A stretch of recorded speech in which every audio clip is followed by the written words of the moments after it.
মুসলমান শব্দের অর্থটা প্রত্যেকে জানা দরকার আছে না নেই? আছে না? মুসলমান শব্দের অর্থটা আজকে যারা আমরা সন্তানের বাবা, আমরা কি আমাদের সন্তানদেরকে মুসলমান কি জিনিস বোঝাতে পেরেছি?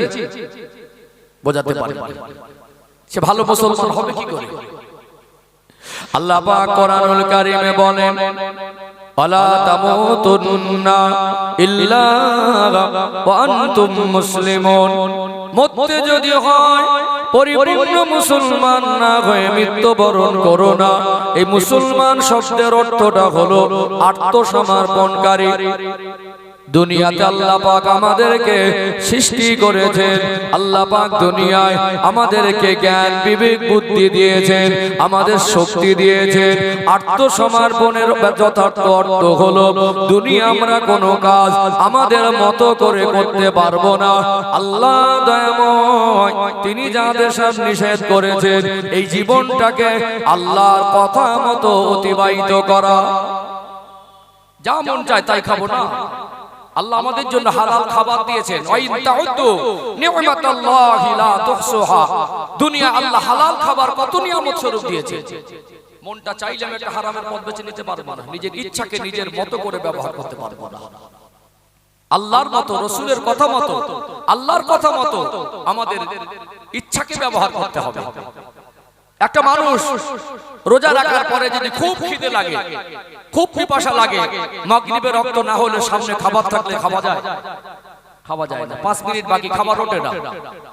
তার নিজের হালাল টাকার খাবার, খাবারগুলো হালাল, সামনে পানি, কিন্তু শরীরে শক্তি আছে, পেটে ক্ষুধা আছে। ওই শক্তিকে কি আমরা আমাদের মতো করে ব্যবহার করি?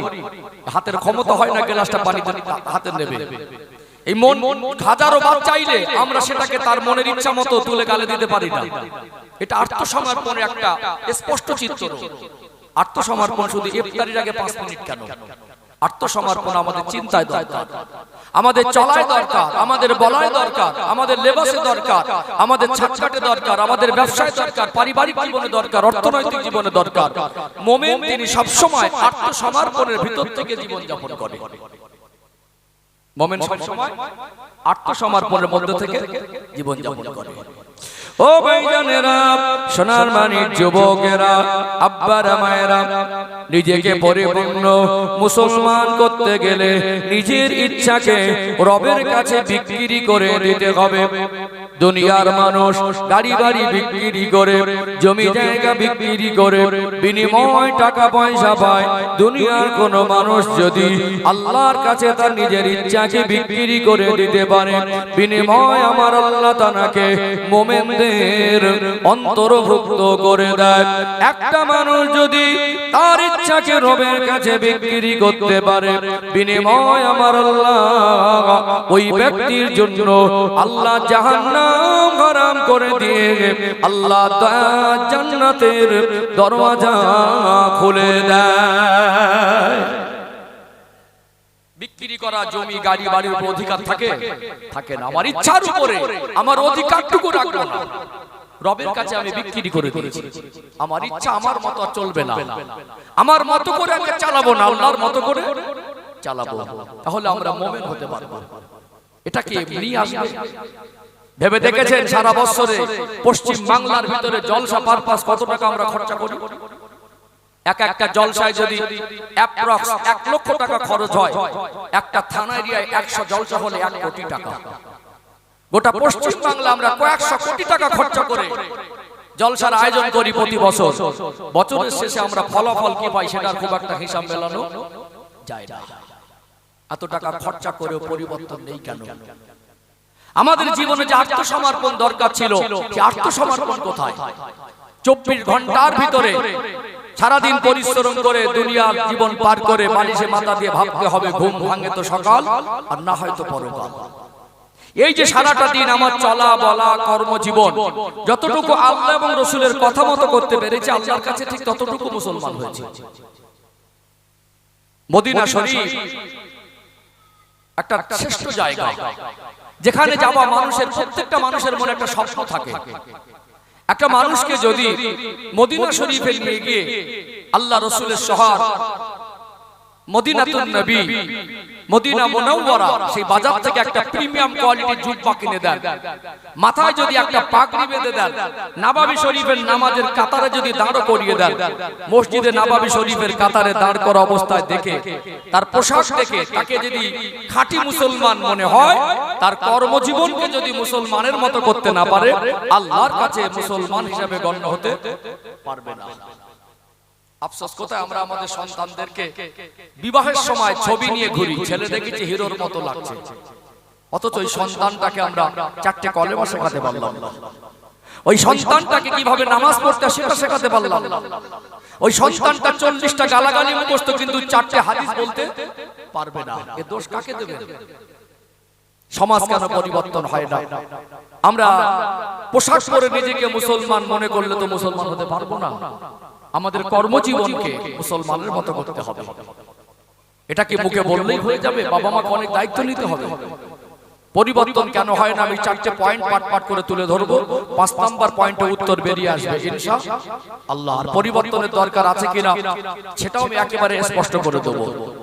ও ভাইজানেরা, সোনার মানিক যুবকেরা, আব্বার মায়েরা, আল্লাহ পাক কোরআনুল কারীমের 28 নাম্বার পারার 19 নাম্বার পৃষ্ঠার মিডল পয়েন্টের নিচে জানিয়ে দেন, সূরা আত-তাহরিমের 6 নাম্বার আয়াত আল্লাহ পাক বলেন, ইয়া আইয়ুহাল্লাযীনা আমানু, হে আমার বিশ্বাসী বান্দা বান্দিরা, উ আনফুসাকুম ওয়া আহলিকুম নার, জাহান্নামের আগুন থেকে নিজে বাঁচো এবং আহল পরিবার বর্গকে বাঁচাও।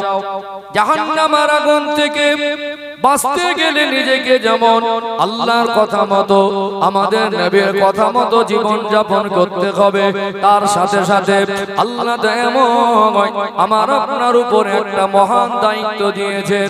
আমাদের যারা হাল, আমাদের যারা পরিবারের অন্তর্ভুক্ত, আমাদের যারা সন্তান, তাদেরকেও জাহান্নামের আগুন থেকে বাঁচানোর জন্য বাবা মাকে উপযুক্ত শিক্ষা দেওয়ার দায়িত্ব আমার আল্লাহ দিয়েছে, না দেয় নাই। দুনিয়াতে যদি বাবা মা দায়িত্ববান না হয়, বাবা মা দায়িত্বশীল না হয়, সন্তানকে যদি ছোট থেকে দিনের পথে প্রতিষ্ঠিত না করে, দুনিয়ায় ওই সন্তান দ্বারা বাবা মা লাঞ্ছিত আর বঞ্চিত হবে। দুনিয়ায় সন্তান দ্বারা বাবা মা অপমান অপদস্থ হবে। ওই কবরে গিয়ে ওই সন্তানের দ্বারা কবরে গিয়েও কষ্ট পাবে। আখিরাত ওই সন্তান আপনাকে জাহান্নামায় নিয়ে যাবে। এই জন্য সন্তান আমাদের আমানত। আমরা আমাদের সন্তানকে দিনের পথে প্রতিষ্ঠিত করব। এই দায়িত্ব যদি বাবা মা ঘাড়ে উঠিয়ে না নেয়, 365 দিন জলসা দিয়েও সমাজ পরিবর্তন হয়ে যাবে না। চলুন 4টে পয়েন্ট তুলে ধরে, জীবনে অনেক কথা শুনেছেন, আমি একদম মেপে কথা বলি। ও ভাইরা বাবাজিরা, 4টে পয়েন্ট যদি আমি তুলে ধরি, সমাজ কেন পরিবর্তন হয় না এর উত্তরটা বেরিয়ে আসবে। 1 নাম্বার পয়েন্ট, দুনিয়াতে একজন মানুষ, ছেলে আর মেয়ে যখন বিবাহ বন্ধনে আবদ্ধ হয়, কয়েকটা মাস না যেতে যেতে স্বামী স্ত্রী তাদের উভয়ের মনের মধ্যে একটা কথা উদয় হয়, আল্লাহ আমাদের পরিবারে কখন সন্তান দেবে। আল্লাহ যখন ওই পরিবারে একটা সোনার মানিক, কলিজার টুকরা একটা সন্তান দেন, ওই পরিবারে বাবার বাড়ি আর মায়ের বাড়ির লোকের মধ্যে, নানুর বাড়ির লোকের আর দাদুর বাড়ির লোকের মধ্যে খুশির জোয়ার বয়ে যায় কি যায় না? একটা বাচ্চা আসলে খুশির জোয়ার বয়ে যায়। মানুষ মাত্র পোশাকের দরকার, পোশাক ছাড়া আমাদের জীবন চলে। একটা সন্তান আসবার সাথে সাথে গার্জেনরা তার জন্য নতুন পোশাক কিনতে শুরু করে। একটা বাচ্চার পোশাক যতটা লাগবে তার থেকে বেশি কিনে দেয় না কম কিনে দেয়? বেশি কিনে দেয়। দুনিয়াতে একটা সন্তান দুনিয়া আসবার পরে তার পোশাকের প্রয়োজন আমরা যারা বাবা মা, আমরা কোনোদিন বলিনি আমরা আমাদের সন্তানদের পোশাক দিতে পারবো না। এই কথা কোনো বাবা মা বলে না। বাবা যদি অন্ধ হয়, বাবা যদি ভিক্ষুক হয়, তারপরেও ভিক্ষা করে হলেও সন্তানের পোশাক কিনে দেয় কি দেয় না? বাবা যদি মারা যায়, বাচ্চাটা যদি এতিম হয়ে যায়, তার মা যদি অসহায় হয়ে ভিক্ষা করে বেড়ায়, কোন মাকে কি বলতে শুনেছেন, কোন বাবাকে কি বলতে শুনেছেন, আমি আমার সন্তানকে পোশাক কিনে দিতে পারবো না? এটা কি বলেছে? 20 বছর যতদিন না বয়স হয়, 20 বছর পর্যন্ত কোন বাবা মা তার সন্তানের ইনকাম রোজগার খাবে আশাটুকু করে না। 20 বছরের আগে মেয়ে যদি হয়তো ইনকাম খাবার তো প্রশ্ন হয়, তাকে ভালো লেখাপড়া শিখিয়ে ভালো মানুষ করে একটা ভালো জায়গায় বিবাহ দেব, একটা ভালো জায়গায় বিবাহ দিলে তার বাকি জীবনটা যেন সুখ শান্তির হয়, এটা বাবা মা সব। আর ছেলে যদি হয় তো আগে লেখাপড়া শিখুক, ভালো মানুষ হোক, প্রতিষ্ঠিত হোক, ও সমাজে মাথা উঁচু করে দাঁড়াক, যে সন্তানকে নিয়ে বাবা গর্ব করে বলতে পারবে ওটা আমার ছেলে, তাকে নিয়েই তো বাবার স্বপ্ন, তাকে নিয়েই তো মায়ের স্বপ্ন। 20 বছর বয়স হওয়ার আগে সে ইনকাম করে খাওয়াবে, বাবা বসে বসে খাবে, এই চিন্তা কোনো বাবা মা তার নিজের জায়গা থেকে করে না। তাহলে 20 বছর ধরে তার পোশাক যা লেগেছে, আমরা কোনোদিন কি বলেছি বাচ্চাদের পোশাক দিতে পারবো না? বরং এই 20 বছরে কমের উপরে 50,000 টাকার পোশাক গেছে না যায়নি? নিম্ন বললাম, 20 বছরে একটা বাচ্চার পিছনে 50,000 টাকার পোশাক যায়নি, বরং লাগবে বছরে 4টি কিনে দিয়েছি, 8টা। এই দায়িত্ব আপনাকে কেউ বোঝায়নি, আপনি নিজেই বুঝে গেছেন আমার সন্তান আমাকে পোশাক দিতে হয়। এই দায়িত্ব আপনি কিঞ্চিত অবহেলা করেননি। কখনো সন্তান ঈদের সময় দাবি করেছে, বাবা আমার কি জামা কিনে দেবে না? সেদিন আপনি এতটা মরিয়া হয়ে গেলেন, এতটা চাপে পড়ে গেলেন, আমার ছেলেকে আমি বাবা হয়ে পোশাক দিতে পারবো না, কাছে পয়সা না থাকলে ধার করে হলো বাচ্চাকে কিনে দিয়েছেন না দেন? আমরা কিন্তু পোশাকে কোনোদিন ঘাটতি রাখি না। আর এই দায়িত্বটা কোনো হুজুর আমাদেরকে বুঝিয়ে দেয়নি যে আপনার ছেলেকে পোশাক কিনে দিতে হবে, মেয়েকে পোশাক কিনে দিতে হবে। এই দায়িত্বটা আমরা পেরেছি না পারিনি? পেরেছি। 1 নাম্বার পয়েন্ট, 4টে পয়েন্ট তুলে ধরবো ইনশাআল্লাহ। কেন সমাজ পরিবর্তন হয় না তার উত্তর বেরিয়ে আসবে ইনশাআল্লাহ। 2 নাম্বার পয়েন্ট, ও ভাইজানেরা, সোনার মানিক যুবকেরা, আব্বার মায়েরা, কোরআনুল কারীমের মধ্যে আল্লাহ স্পষ্ট করে জানিয়ে দেন, ওমা মিন দাব্বাতিন ফিল আরদি ইল্লা আলাল্লাহি রিজকুহা। আল্লাহ পাক বলেন, আমি আল্লাহ দয়াময় দুনিয়ায় যাদেরকে পাঠিয়েছি, যাদেরকে রিজিকের প্রয়োজন, আমি আল্লাহ নিজে রিজিকের জিম্মাদারি হয়ে গেছি। জোরে বলুন সুবহানাল্লাহ। সবাই মিলে আওয়াজ দিয়ে বলেন, রিজিকের মালিক কে? আরো জোরে বলেন, কে? আল্লাহ রিজিকের মালিক। পৃথিবীর কোন শক্তির ক্ষমতা নেই আল্লাহর কোরআনুল কারীমের একটা আয়াতকে ভুল প্রমাণিত করবে। রিজিকের মালিক আল্লাহ। এখানে এই বিষয়টা একটু ছোট করে ব্যাখ্যা দেয়। দুনিয়াতে মানুষ একটু মাল সম্পদ পেয়ে গেলে, একটু ধনী হয়ে গেলে, দুনিয়ার মানুষ চাকরি ডিগ্রি পেয়ে গেলে, রাজত্ব নেতৃত্ব পেয়ে গেলে, অধিকাংশ মানুষ মাল সম্পদের লোভে ডুবে গিয়ে আল্লাহ নাফরমানি করে বসে। অধিকাংশ মানুষ বলে আমার টাকা, আমার রোজগার, আমার ইনকাম।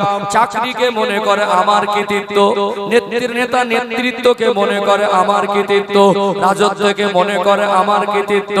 একটা সময় একটা মানুষ অহংকার করে বলে, তোর বাপের খাই না, আমার টাকা, আমার ইনকাম আমি খাই। বলে না? মানুষ টাকা হয়ে গেলে, সম্মান পেয়ে গেলে, রাজত্ব পেয়ে গেলে, নেতৃত্ব পেয়ে গেলে, চাকরি পেয়ে গেলে, ধনী হয়ে গেলে, মানুষের কিছু কিছু মানুষ, সবাই এক পাল্লায় সবাইকে তুলি না, অহংকারী হয়ে যায়, মনে করে গেল আমার কৃতিত্ব। কিন্তু আল্লাহ যে রিজিকের মালিক, আল্লাহ খাওয়ায়, এই কথাটা যারা মুমিন হন, তিনি ধনী হলেও বলবেন আল্লাহ আমায় খাওয়ায়, আর তিনি গরিব হলেও বলবেন আল্লাহ আমাকে খাওয়ায়। এরকমও মানুষ আছেন সংখ্যায় কম। সকালবেলা যদি খাওয়াটা না হয়, পেটে ক্ষুধা থাকে, দুপুরবেলা যদি পান্তা ভাত হয়, ডাল ভাত হয়, তাও বলে আলহামদুলিল্লাহ, আল্লাহ আমাকে খাইয়েছেন। বলেন কোরআন বুঝতে হবে। ইন্নাহু লা ইউহিব্বুল মুস্তাকবিরিন। আল্লাহ বলেন, নিশ্চয়ই আমি আল্লাহ অহংকারীকে পছন্দ করি না। কোরআনুল কারীমের মধ্যে আল্লাহ বলেন, কুলিল্লাহুম্মা মালিকাল মুলকি তুতিল মুলকা মান তাশা ওয়া তানজিউল মুলকা মিম্মান তাশা ওয়া তুইজ্জু মান তাশা ওয়া তুযিল্লু মান তাশা। এ আমার হাবিবে পেয়ারা, আপনি বলে দেন আল্লাহ পাক হলেন সর্বভৌম শক্তির অধিকারী আল্লাহ। যাকে ইচ্ছা তাকে রাজত্ব দেন, যাকে ইচ্ছা রাজত্ব ছিনিয়ে নেন। আল্লাহ যাকে ইচ্ছা তাকে সম্মান দেন, যাকে ইচ্ছা তাকে বেইজ্জতি করেন। কোরআনুল কারীমের অপর আয়াত 30 নম্বর পারা খুলে দেখবেন, সূরার নাম হলো সূরাতুল ফাজর, 15 নম্বর আয়াত।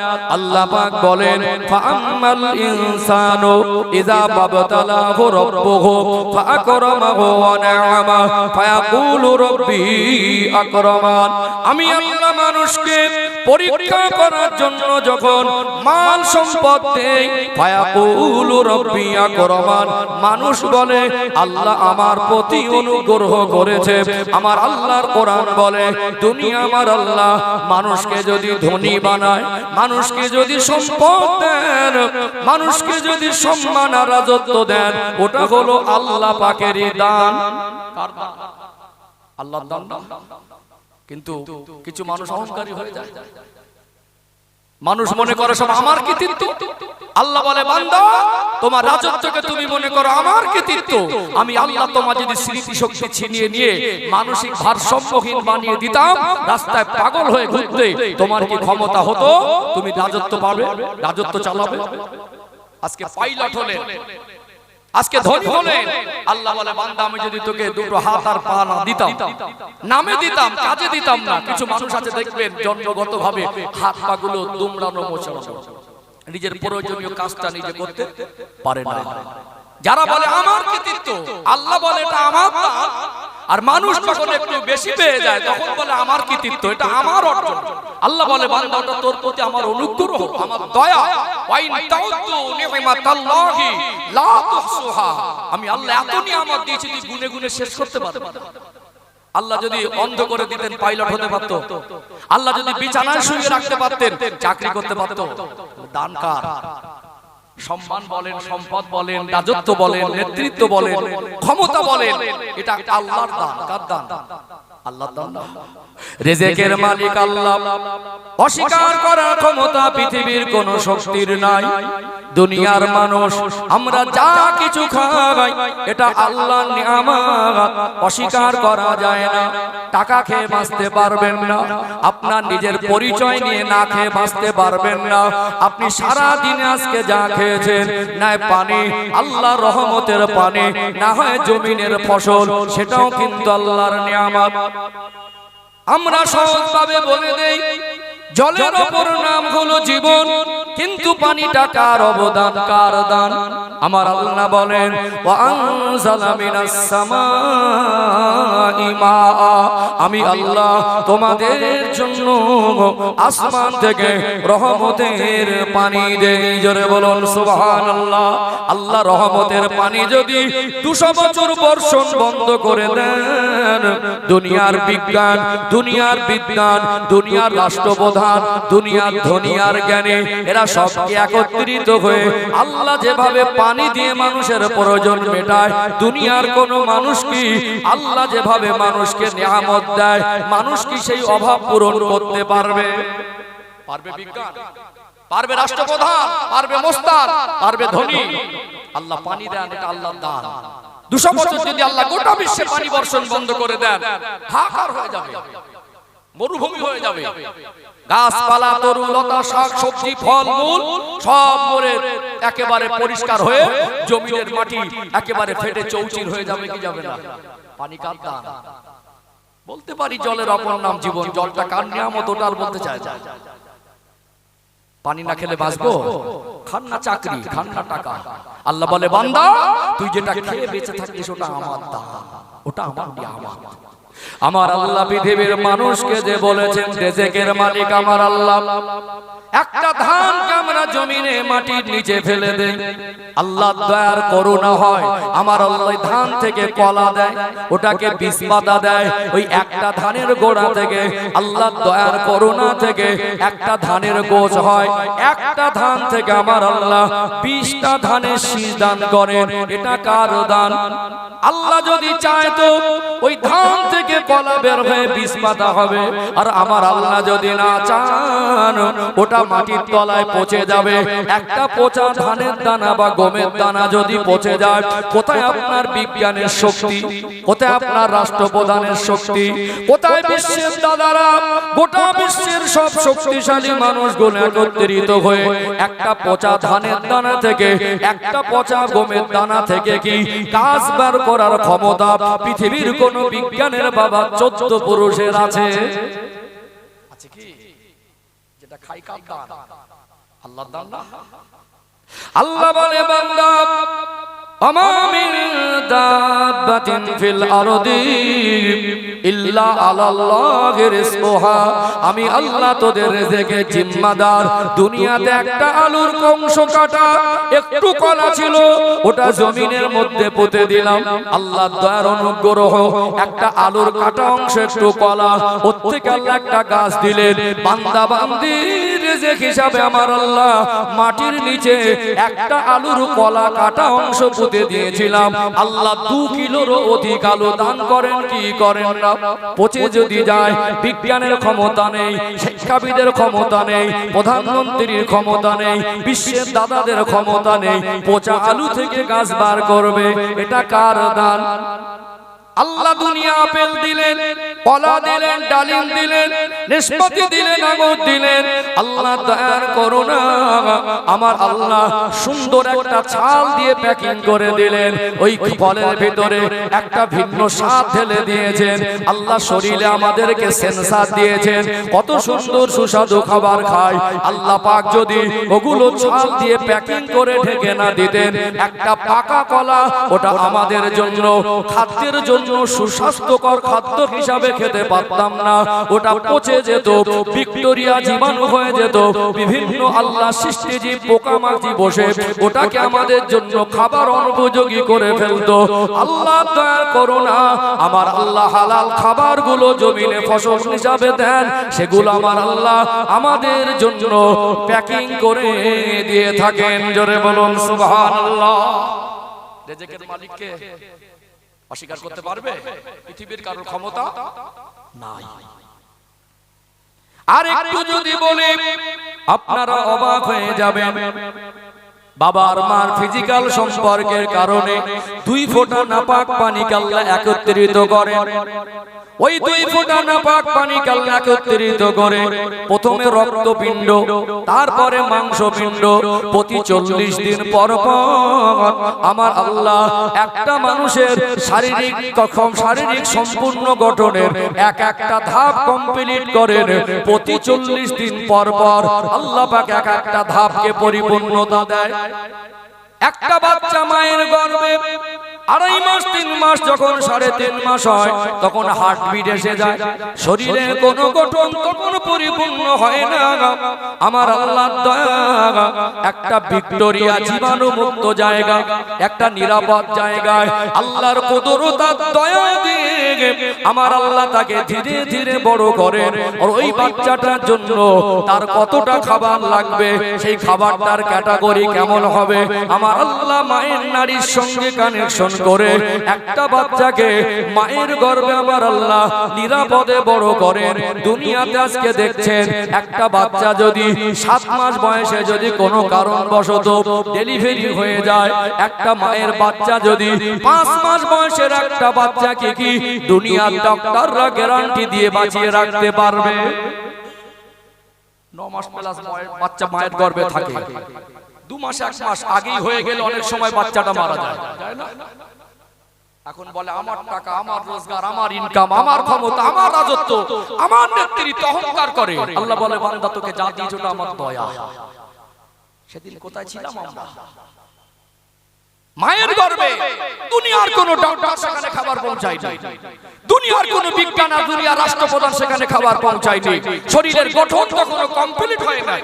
আল্লাহ পাক মায়ের নারীর সঙ্গে কানেকশন করে প্রয়োজন মতো আমাদের রিজিক দিয়েছেন না দেননি? আল্লাহ হলেন উত্তম রিজিক দাতা। জোরে বলুন। এইজন্য শুকরিয়া আদায় করতে হয়। কি আদায় করতে হয়? রিজিকের মালিক আল্লাহ। আমি অজের লাইন ভুলে যাই, প্রায় বক্তব্যে বলে থাকি আল্লাহ আমার স্মৃতি ঠিক রেখেছে। আমি 4টা পয়েন্ট তুলে ধরে বোঝাবো বলেছিলাম। 1 নম্বর পয়েন্ট বলেছি, আমরা যারা বাবা মা, আমরা আমাদের সন্তানদেরকে পোশাক দিতে হয়, এটা আমাদের কেউ শেখায়নি। সন্তানকে পোশাক দিয়েছি, আমরা কোনোদিন বলিনি আমি অপারক দিতে পারবো না, ভিক্ষা করে হলেও সন্তানের পোশাকটাকে আমরা দিয়েছি। রিজিকের মালিক আল্লাহ হলেন, এটা অস্বীকার করার ক্ষমতা নেই। তারপরে হালাল রুজিটা অনুসন্ধান করতে হয়। কি করতে হয়? অনুসন্ধান করতে হয় না, জমিন থেকে সেটা আমাদেরকে কালেক্ট করতে হয়, কিন্তু এটা আল্লাহর নিয়ামত। আল্লাহ পাক দুনিয়াতে মানুষকে যখন প্রেরণ করেন, রিজিকের মালিক আমার আল্লাহ, হালাল রুজিটা দুনিয়া জমিন থেকে অনুসন্ধান করে আনতে হয়। আমরা যারা বাবা মা দুনিয়াতে আমাদের সন্তানদেরকে 20 বছর পর্যন্ত কতটা খাবার খাইয়েছি, হয়তো বা আপনি জীবনে কোনোদিন হিসাব করেন নাই। বলছিলাম না 20 বছর বয়স না হলে আমরা আমাদের বাচ্চাদের ইনকাম খাবার আশা করিনি, বলেছি তো, ঠিক তো নাকি? 20 বছরে আপনি আপনার সন্তানদেরকে কতটা খাবার খাইয়েছেন কোনোদিন বালিশে মাথা দিয়ে হিসাব করেছেন? করেন? একটা বাচ্চা বা একটা মানুষ 50 টাকা 3 বেলা তার খাওয়া হবে? আজকে যা দ্রব্য মূল্যের দাম, 50 টাকায় 3 বেলা খাওয়া হবে? হবে না, কোন রকম নেই। বাচ্চাদের 10 টাকা দিলে বলে 10 টাকা নেবো। একটা চায়ের দোকানে বসলে 100 টাকা খরচ। নিম্ন যদি 50 টাকা হিসাব করেন তো মাসে 1,500, 12 মাসে 18,000, এতে তো হবে না। ওটাকে যদি 25,000 কোটায় ফেলেন তাও এক বছরে হবে না। নিম্ন যদি 25,000 ধরেন, একদম সাদা মাটা শুধু শাকসবজি আর ডাল ভাত খায়, কোন রকমে যদি বেঁচে থাকার মতো খায়, তো যদি বছরে 25,000 টাকা একটা বাচ্চা খায়, 20 বছরে 5 লাখ টাকা খাবার খেয়ে হজম করেছে। নিম্নমানের খাবার বলছে। আমাদের এক একটা সন্তানের পিছনে 20 বছরে 5 থেকে 7 লাখ 10 লাখ পর্যন্ত তারা খাবার খেয়ে হজম করে দেয়। কি গো, হিসাব মিলছে না? মেলে না, মিলছে না? ও ভাইজানেরা, সোনার মানিক যুবকেরা, আব্বারা, মায়েরা, দুনিয়াতে একটা বাবা যদি অন্ধ হয়, একটা বাচ্চা যদি এতিম হয়, মা যদি ভিক্ষুক হয়, ওই মা কোনোদিন বলে না আমি আমার সন্তানদের খেতে দিতে পারবো না। এই সন্তানকে একটু ভালোভাবে রাখতে গিয়ে, ভালো মানুষ করার জন্য একটা বাবা তার জীবনের শেষ নিঃশ্বাস ত্যাগ হওয়ার আগ মুহূর্ত পর্যন্ত সন্তানের ভালো কামনা করেন। তিনি হলেন বাবা। 4 ঘন্টা 5 ঘন্টা রোদে কাজ করা, রাজমিস্ত্রির জোগাড়ে কাজ করা, সিমেন্টের বস্তাগুলো মাথায় তুলে একতলা থেকে 2 তলায় ওঠা, দেশে কাজ না হলে বিদেশে যাওয়া, কোথায় মশার কামড়, কত কষ্ট কত পরিশ্রম করে। কেউ কন্ট্রাক্টরি করে, কেউ মোটেগিরি করে, কেউ ভ্যান চালিয়ে খায়, কেউ অন্যের আন্ডারে কাজ করে। একটা পুরুষ মানুষ তার জীবনে কষ্ট মেহনতের পয়সা দিয়ে পরিবারকে ভালো রাখতে চায়। ছেলে যদি বলে আব্বা গোশত খাবো, মেয়েটা যদি বলে আব্বা মাছ খাবো, বাবা তো সেই নিয়ামত যতক্ষণ না সন্তানের কাছে তার আশাটা মেটাতে না পারে, সন্তানের চাওয়াটা হাজির করতে না পারে, বাবা মার মন মানে না। 20 বছর বয়স পর্যন্ত একটা বাচ্চা কমের উপরে নিম্ন যদি হিসাব করেন তো 5 লক্ষ টাকার মতো খাবার খেয়ে হজম করে দেয়। আর ভালো মন্দ যদি খাবার দেন তো একটা বাচ্চা 10 লক্ষ টাকার কাছাকাছি 20 বছর বয়সে সেটা খেয়ে হজম করে দেয়। এখন ছেলেগুলো বড় হয়ে বলছে আমার জন্য কি করেছো? কি বলছে? বড় হয়ে চোখ ফুটে গেছে, এখন আব্বাকে বলছে তুমি আমার জন্য কি করেছো? তোমার ওই বাবা মানুষের বাড়ি বাড়ি গিয়ে পরিশ্রম করে, রক্ত পানি করে, হাজার ফোঁটার ঘামটা জমিনে ঝরিয়ে তোমরা 3টে ভাই বোন তোমাদের পিছনে 20 বছরে 15 থেকে 20 লক্ষ টাকা খাইয়েছে। নিজের চামড়া ছিলে যদি বাবার জুতো বানিয়ে দেওয়া হয়, মায়ের জুতা বানিয়ে দেওয়া হয়, তাদের ঋণ শোধ হবে না। সেই বাবা মা আজকে সন্তানের কাছে কেন বঞ্চিত, লাঞ্ছিত? আফসোস, আজ কোথায় চলে গেল পরিবেশ?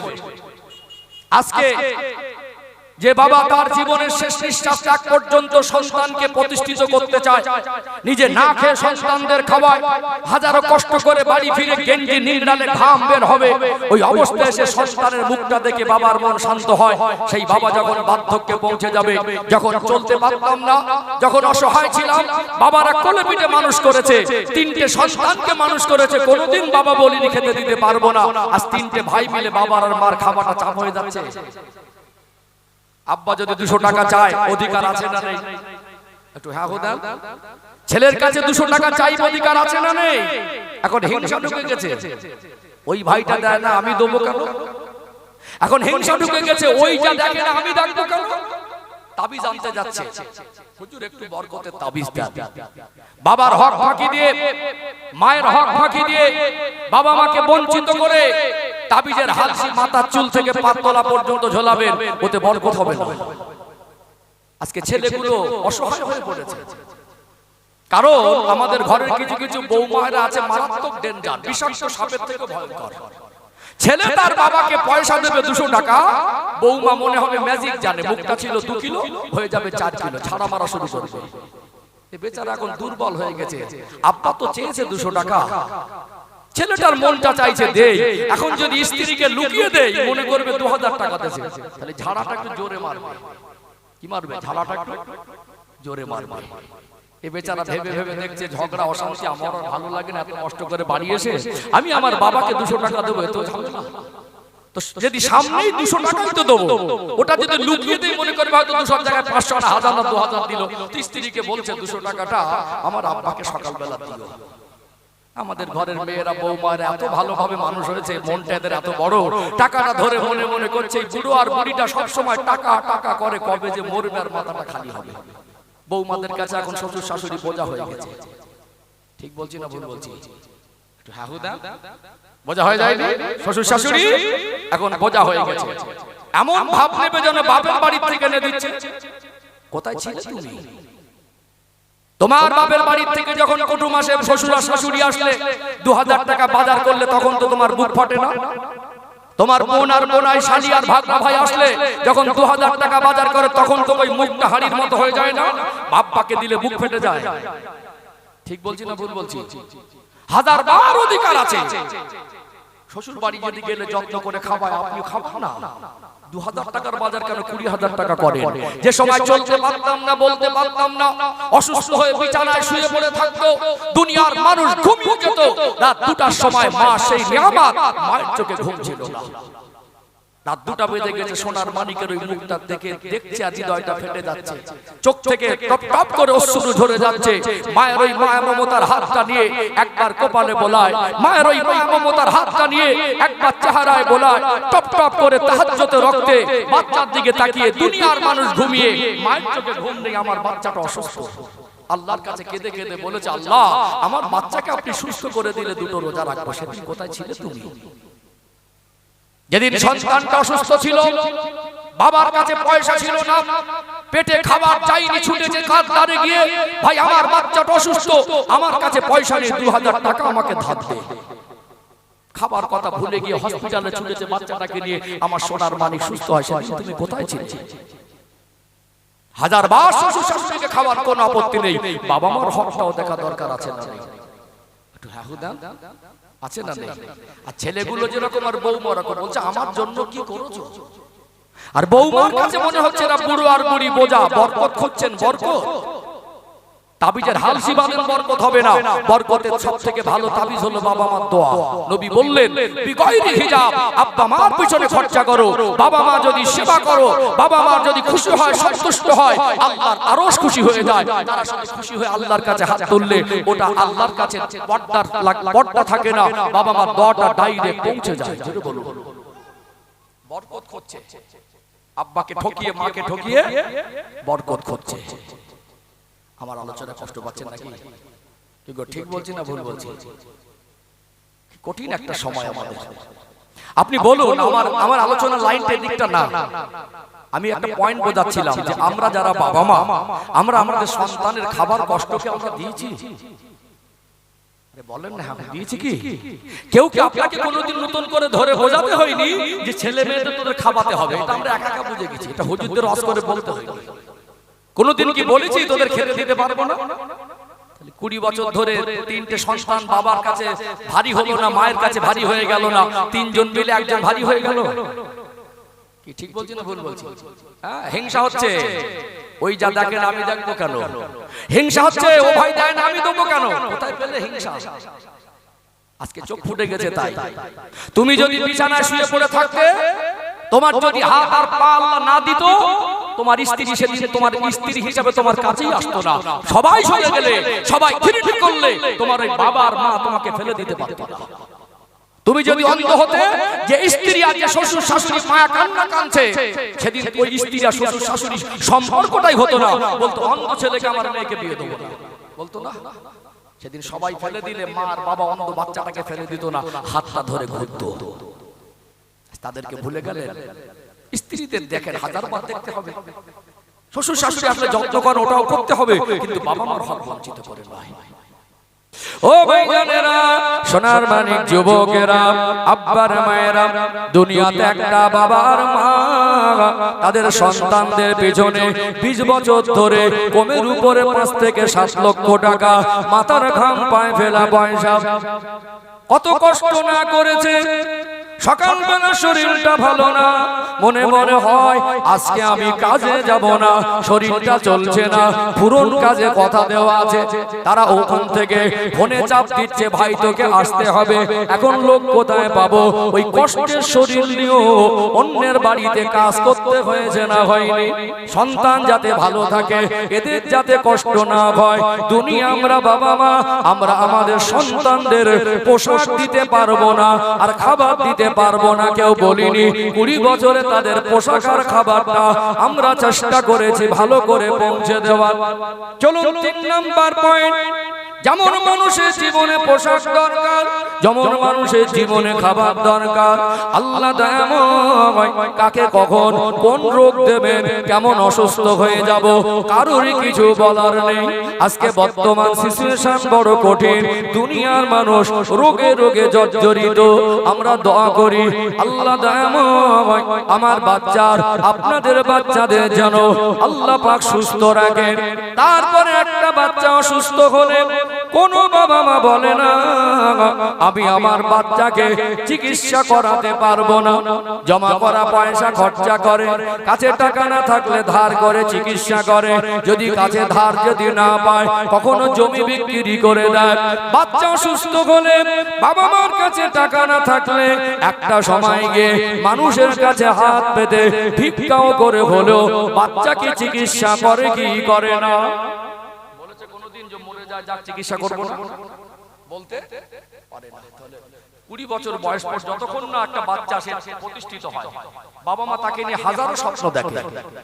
পোশাক দিলাম, খাবার দিলাম, চিকিৎসা দিলাম, এই দায়িত্ব কিন্তু কেউ বোঝায়নি, এটা আমরা নিজে নিজে বুঝে গেছি এবং দিয়েছি এতটা নিখুঁত ভাবে, নিপুণ ভাবে। আমরা আমাদের চেষ্টার কোনো ত্রুটি রাখিনি। এই 3টে পয়েন্ট। আরেকটা পয়েন্ট এখানে একটু আমি বাস্তবতা কথা ধরবো, জানি না আমি আপনারা আমার কথাগুলো বলতে পারছেন কিনা। আমি মেপে কথা বলা মানুষ, বিশ্বাস করুন এটা যোগ্য ব্যক্তিদের জায়গা। এখানে বসে যখন আমি বক্তব্য দিতে বসে আমার মনে হয় মাথার উপরে পাহাড়ের থেকে একটা ভারী বোঝা। আমি এমন এক মেজাজের মানুষ, আমার মজলিস থেকে লোক উঠে গেলে আমার যারা কষ্ট হয় না। আমি আপনাদের মন জয় করতে বসিনি, আমি দায়িত্ব পালন করতে বসেছি।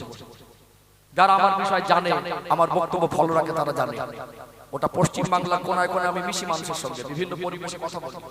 এই জন্য অনেক রকম কোয়ালিটি আছে। আমি আপনাকে যতটুকু বলছি, সমাজের পরিবর্তন কেন হয় না তার চেতনা যাতে আমাদের বৃদ্ধি হয়।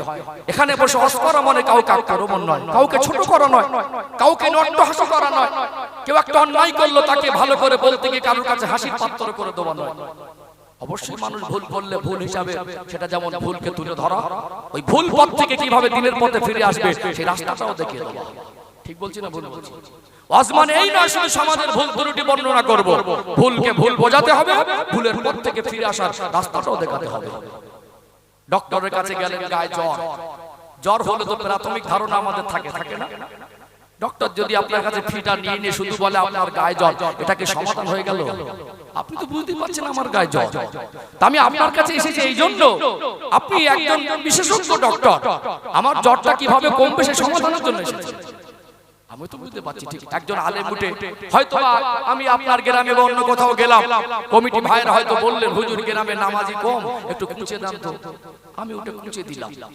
এই কুচে দেওয়াতে কাল থেকে আপনি পাশ থেকে হেসে ফেলে বলেন হুজুর হেভি দিল তো, এতেই কি সমাধান? এই জন্য মানুষকে দিন বোঝাতে হবে। শরিয়াত বোঝাতে হবে, ইসলাম বোঝাতে হবে।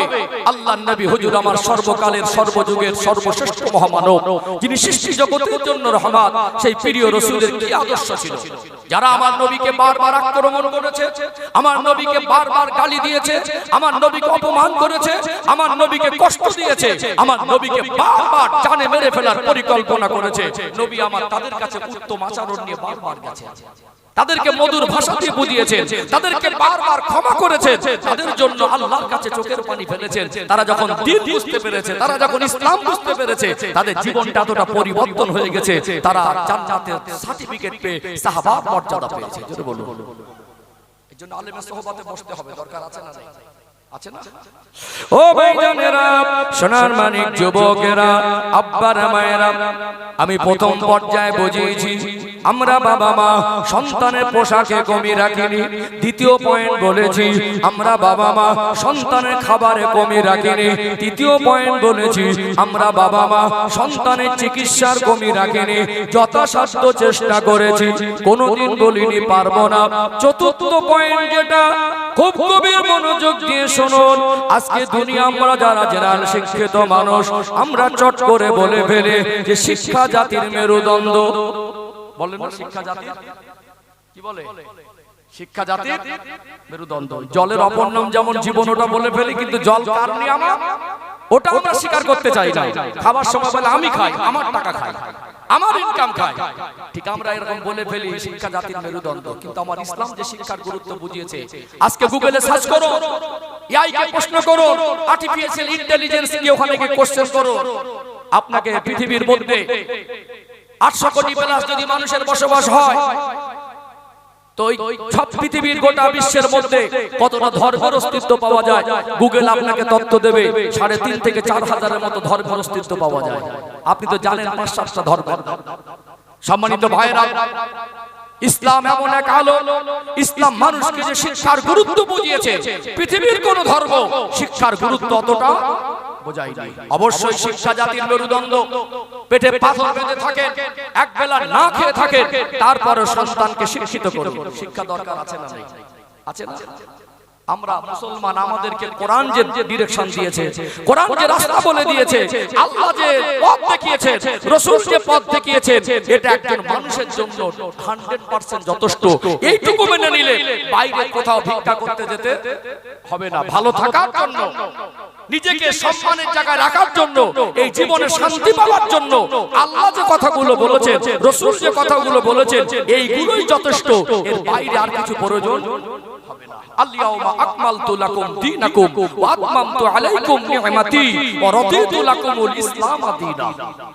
নবী আমার আরাফা ময়দানে লক্ষাধিক সাহাবাদের মাঝে বিদায় হজের ভাষণ দিচ্ছিলেন। আমার আল্লাহ দয়াময় কোরআনুল কারীমের সর্বশেষ আয়াত আরাফা ময়দানে বিদায় হজের ভাষণ প্রাককালে আল্লাহ নবীর উপরে আমার আল্লাহ নাযিল করে দিয়েছিলেন, আল-ইয়াউমা আকমালতু লাকুম দীনাকুম ওয়া আতমামতু আলাইকুম নি'মাতি ওয়া রাদিতু লাকুমুল ইসলাম দীনা। এই আয়াতটি সূরাতুল মাইদার 3 নম্বর আয়াত। আল্লাহ পাক বলেন, আল-ইয়াউমা আকমালতু লাকুম দীনাকুম, আমি আল্লাহ আজকে দ্বীনকে কমপ্লিট করে দিয়েছি, ওয়া আতমামতু আলাইকুম নি'মাতি, আমি আমার নিয়ামতকে পরিপূর্ণ করে দিয়েছি, ওয়া রাদিতু লাকুমুল ইসলাম দীনা, ইসলামের উপরে আমি আল্লাহ রাজি খুশি সন্তুষ্ট হয়ে গেছি। আমরা ইসলামের পথটা যদি চলতাম, তো শিক্ষার কথা ইসলাম কি বলেছে একটু জানা দরকার আছে না? আছে না? শিক্ষার কথা ইসলাম কি বলে একটু জানা দরকার আছে। অনেক মানুষ ইসলামকে না বুঝে, ইসলামের গুরুত্ব না বুঝে, ইসলাম সম্পর্কে নিম্নতম ধারণা তার ভিতরে না থাকার কারণে 2-4 বাংলা লেখাপড়া শিখে ইসলাম সম্পর্কে আবার বাজে বাজে মন্তব্য করে। হয়তো আপনার যেটা জ্ঞান অর্জনের পিপাসা আছে, আমি হুজুর হিসাবে আপনার ক্ষুধাটা মেটাতে পারছি না, এর জন্য আপনার জীবনের সমাধান ইসলামে নেই, এটা আপনি মনে করতে পারবেন না। ঠিক বলছি না ভুল বলছি? সময়টা বড় কঠিন, সত্য কথা মানুষকে হজম করানো কঠিন হয়ে গেছে। কি বললাম? সময়টা বড় কঠিন, সত্য কথা এখন মানুষ আর খুব একটা হজম করতে চায় না, বললে আবার অনেকের হজম হবে না। উভয় পক্ষে। আমি বারবার বলি এই জায়গাটা যোগ্য ব্যক্তিদের জায়গা। আমি আমার টুপিকে আলেম মনে করি না, আমি আমার জামাকে আলেম মনে করি না। আমি গুজরাট থেকে পড়াশোনা করেছি, 2009 সালে আমার পড়াশোনা সমাপ্ত হয়েছে। ওই সার্টিফিকেটটাকে আমি আলেম মনে করি না। আমার বায়ান, বক্তব্য, কথা উপস্থাপন, ভঙ্গিমা, চাল চলন, আদর্শ মনুষ্যত্বকে যদি আলেমের মতো করতে না পারি, এই লম্বা জামা, টুপি আর সার্টিফিকেটের মূল্য আল্লাহর কাছে কবরের হাসরে 1 পয়সা নেই। এখানে যেমন অযোগ্য ব্যক্তিদের কারণে এই মজলিসের ভারসাম্য নষ্ট হচ্ছে, ঠিক তেমনি সত্য কথা গ্রহণ করার মানুষের সংখ্যাও কমে গেছে। 2 ঘন্টা ওয়াজ করতে গেলে 200 ঘন্টার বেশি পড়াশোনা করলে ভালো হয়। আমি এখানে বসে মানুষকে দিন বোঝাবো, বোঝার মেজাজ নেই। বুঝতে পারছেন না? একদল পণ্ডিত তো মনে করে জলসা আমার বসা কাজ না, দোয়াই কাজ না, তার একটু আলাদা মনে করে। ঠিক বলছি না ভুল বলছি? বুঝতে পারছেন না? দুই দিকের কমি আছে। হয়তো একজন মানুষ দ্বীনের জ্ঞান অর্জন করার জন্য এসে একজন আলেমের সোহবতে বসেছে, সেই আলেমের আমার মতো একটা আলেমের যোগ্যতা নেই, তাকে সেই খিদেটা মেটাতে পারিনি। হয়তো একজন আলেম তার জীবনে কষ্ট পরিশ্রম করে সমাজের মানুষকে দ্বীনের জ্ঞান দিতে এসেছে, ওই জ্ঞানটা সে নেওয়ার প্রয়োজন মনে করে না। এর কারণে আজকে আমরা নিজেরা গাল বাড়িয়ে উল্টোপাল্টা কথা বলে দেই। ইসলাম হলো মানুষ জাতির জন্য জীবন ব্যবস্থার শ্রেষ্ঠ পথ। বিকল্প কোন পথে, কোন পন্থায়, কোন প্রসেসে, কোন পদ্ধতিতে আল্লাহর রেজামন্দি হাসিল সম্ভব নয়।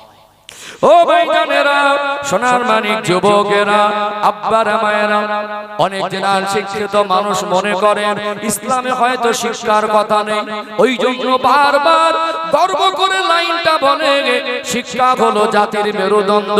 কিন্তু আপনার হয়তো জানা নাই ইসলামের ভিতরে যে শিক্ষার গুরুত্বর কথা বলা হয়েছে, পৃথিবীর কোন ধর্মে শিক্ষার এত গুরুত্বর কথা বলা হয়নি। গোটা বিশ্বের মধ্যে যত মানুষ আছে, আমার আল্লাহ ইসলাম নামক জীবন ব্যবস্থাকে মানুষ জাতির জন্য দিয়েছে। এই জীবন ব্যবস্থার গাইডলাইন, জীবন ব্যবস্থার সংবিধান হিসাবে আল্লাহ দয়াময় আমার আপনার নবীর উপরে 23 বছর ধরে জিবরাইল আমিন আলাইহিস সালামকে এই 23 বছরের ব্যবধানে কম বেশি 24,000 বারের মতো প্রেরণ করে কমপ্লিট কোরআনুল কারীম আমার আপনার নবীর উপরে নাজিল করেছেন। জোরে বলুন সুবহানাল্লাহ।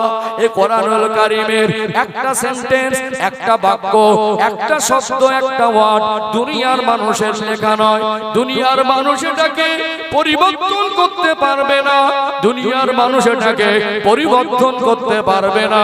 দুনিয়ার মানুষ যদি কিয়ামত পর্যন্ত চেষ্টা করে কোরআনুল কারীমকে মিটিয়ে দিতে পারবে না। আমার আল্লাহ নিজে ঘোষণা করেন, ইন্না নাহনু নাযালনা যিকরা ওয়া ইন্না লাহু লাহাফিজুন। আমি আল্লাহ নিজেই কোরআনুল কারীমকে নাজিল করেছি, আর হেফাজতের দায়িত্ব আমি আল্লাহ নিজে গ্রহণ করেছি। জোরে বলুন সুবহানাল্লাহ। এই কোরআনুল কারীম, মহামানিত আল কোরআন, গোটা পৃথিবীর মানুষ আজও পর্যন্ত কোরআনুল কারীমের একটা সূরাকে ডুপ্লিকেট করতে পারিনি। আজও পর্যন্ত কোরআনের একটা লাইনকে দুনিয়ার মানুষ আজকে ভুল বলে প্রমাণিত করতে পারিনি। 1400 বছর পার হয়ে গেল, যুগ যুগ ধরে গোটা বিশ্বের মধ্যে কত এডুকেটেড পারসন, কত দার্শনিক, ডক্টর মরিস বুকাইলির মতো একজন বিখ্যাত মহা গবেষক, বিখ্যাত পণ্ডিত, সেও কোরআনুল কারীমের ভুল খুঁজতে এসে ভুল তো পেল না, নিজের জীবনের ভুলটা বুঝতে পেরে ইসলামের ছায়াতলে আশ্রয় নিয়েছেন। জোরে বলুন সুবহানাল্লাহ। ও ভাইজানেরা, সোনার মানিক যুবকেরা, আব্বার মায়েরা, এই মহামানিত আল কোরআন, কোরআনুল কারীমকে আল্লাহ দয়াময় নাজিলের সূচনা করেছিলেন আমার রাসূলুল্লাহর 40 বছর বয়সে। কার খেরাতে জাবালে নূর পর্বতের গুহাতে আল্লাহ নবী ধ্যানে মশগুল ছিলেন। রমাদানুল মুবারক মাসে লাইলাতুল কদরের রাতে সূরাতুল আলাকে প্রথম 5টা আয়াত আমার আল্লাহ নাজিল করলেন। এত নির্ভেজাল কিতাব, এত দামি কিতাব, এত স্পষ্ট কিতাব পৃথিবী পৃথিবীর জমিনে দ্বিতীয় কোনো কিতাব নেই। এটা মানুষের লেখা নয়, মানুষের বানানো নয়, পরিবর্তন সম্ভব নয়, মিটিয়ে দেওয়া সম্ভব নয়। এই কোরআনুল কারীমকে আমার আল্লাহ যে শব্দ দিয়ে নাজিলের সূচনা করলেন, ওই শব্দটা ছিল ইকরা, অর্থাৎ পড়ো। সেটা ছিল ইকরা, অর্থাৎ পড়ো।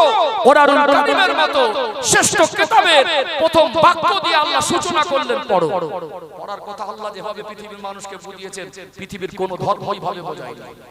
ঠিক বললাম না ভুল বললাম?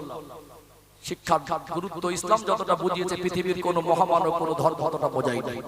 সর্বকালের সর্বযুগের সর্বশ্রেষ্ঠ মহামানব, যিনি সৃষ্টি জগতের জন্য রহমত, ইমামুল আম্বিয়া, খাতামান নবিয়্যিন, সাইয়্যিদুল মুরসালিন, নূরে মুজাসসাম, রাহমাতাল লিল আলামিন, আল্লাহ যাকে ওহীর জ্ঞানে জ্ঞানান্বিত করে, ওয়া ইন্নাকা লাআলা খুলুকিন আযীম, আল্লাহ যার মহান চরিত্র সার্টিফিকেট দিয়ে, আল্লাহ যাকে রহমত স্বরূপ করে প্রেরণ করে, আমার রাসূলকে আল্লাহ মানব জাতির জন্য শিক্ষক করে পাঠিয়েছেন। জোরে বলুন, এমন মহান শিক্ষক গোটা পৃথিবীকে কিয়ামত পর্যন্ত চ্যালেঞ্জ করো, এই রকম মহামানবের, এই রকম মহান শিক্ষকের অনুসন্ধান দ্বিতীয় পৃথিবীর ইতিহাসে পাওয়া যাবে না।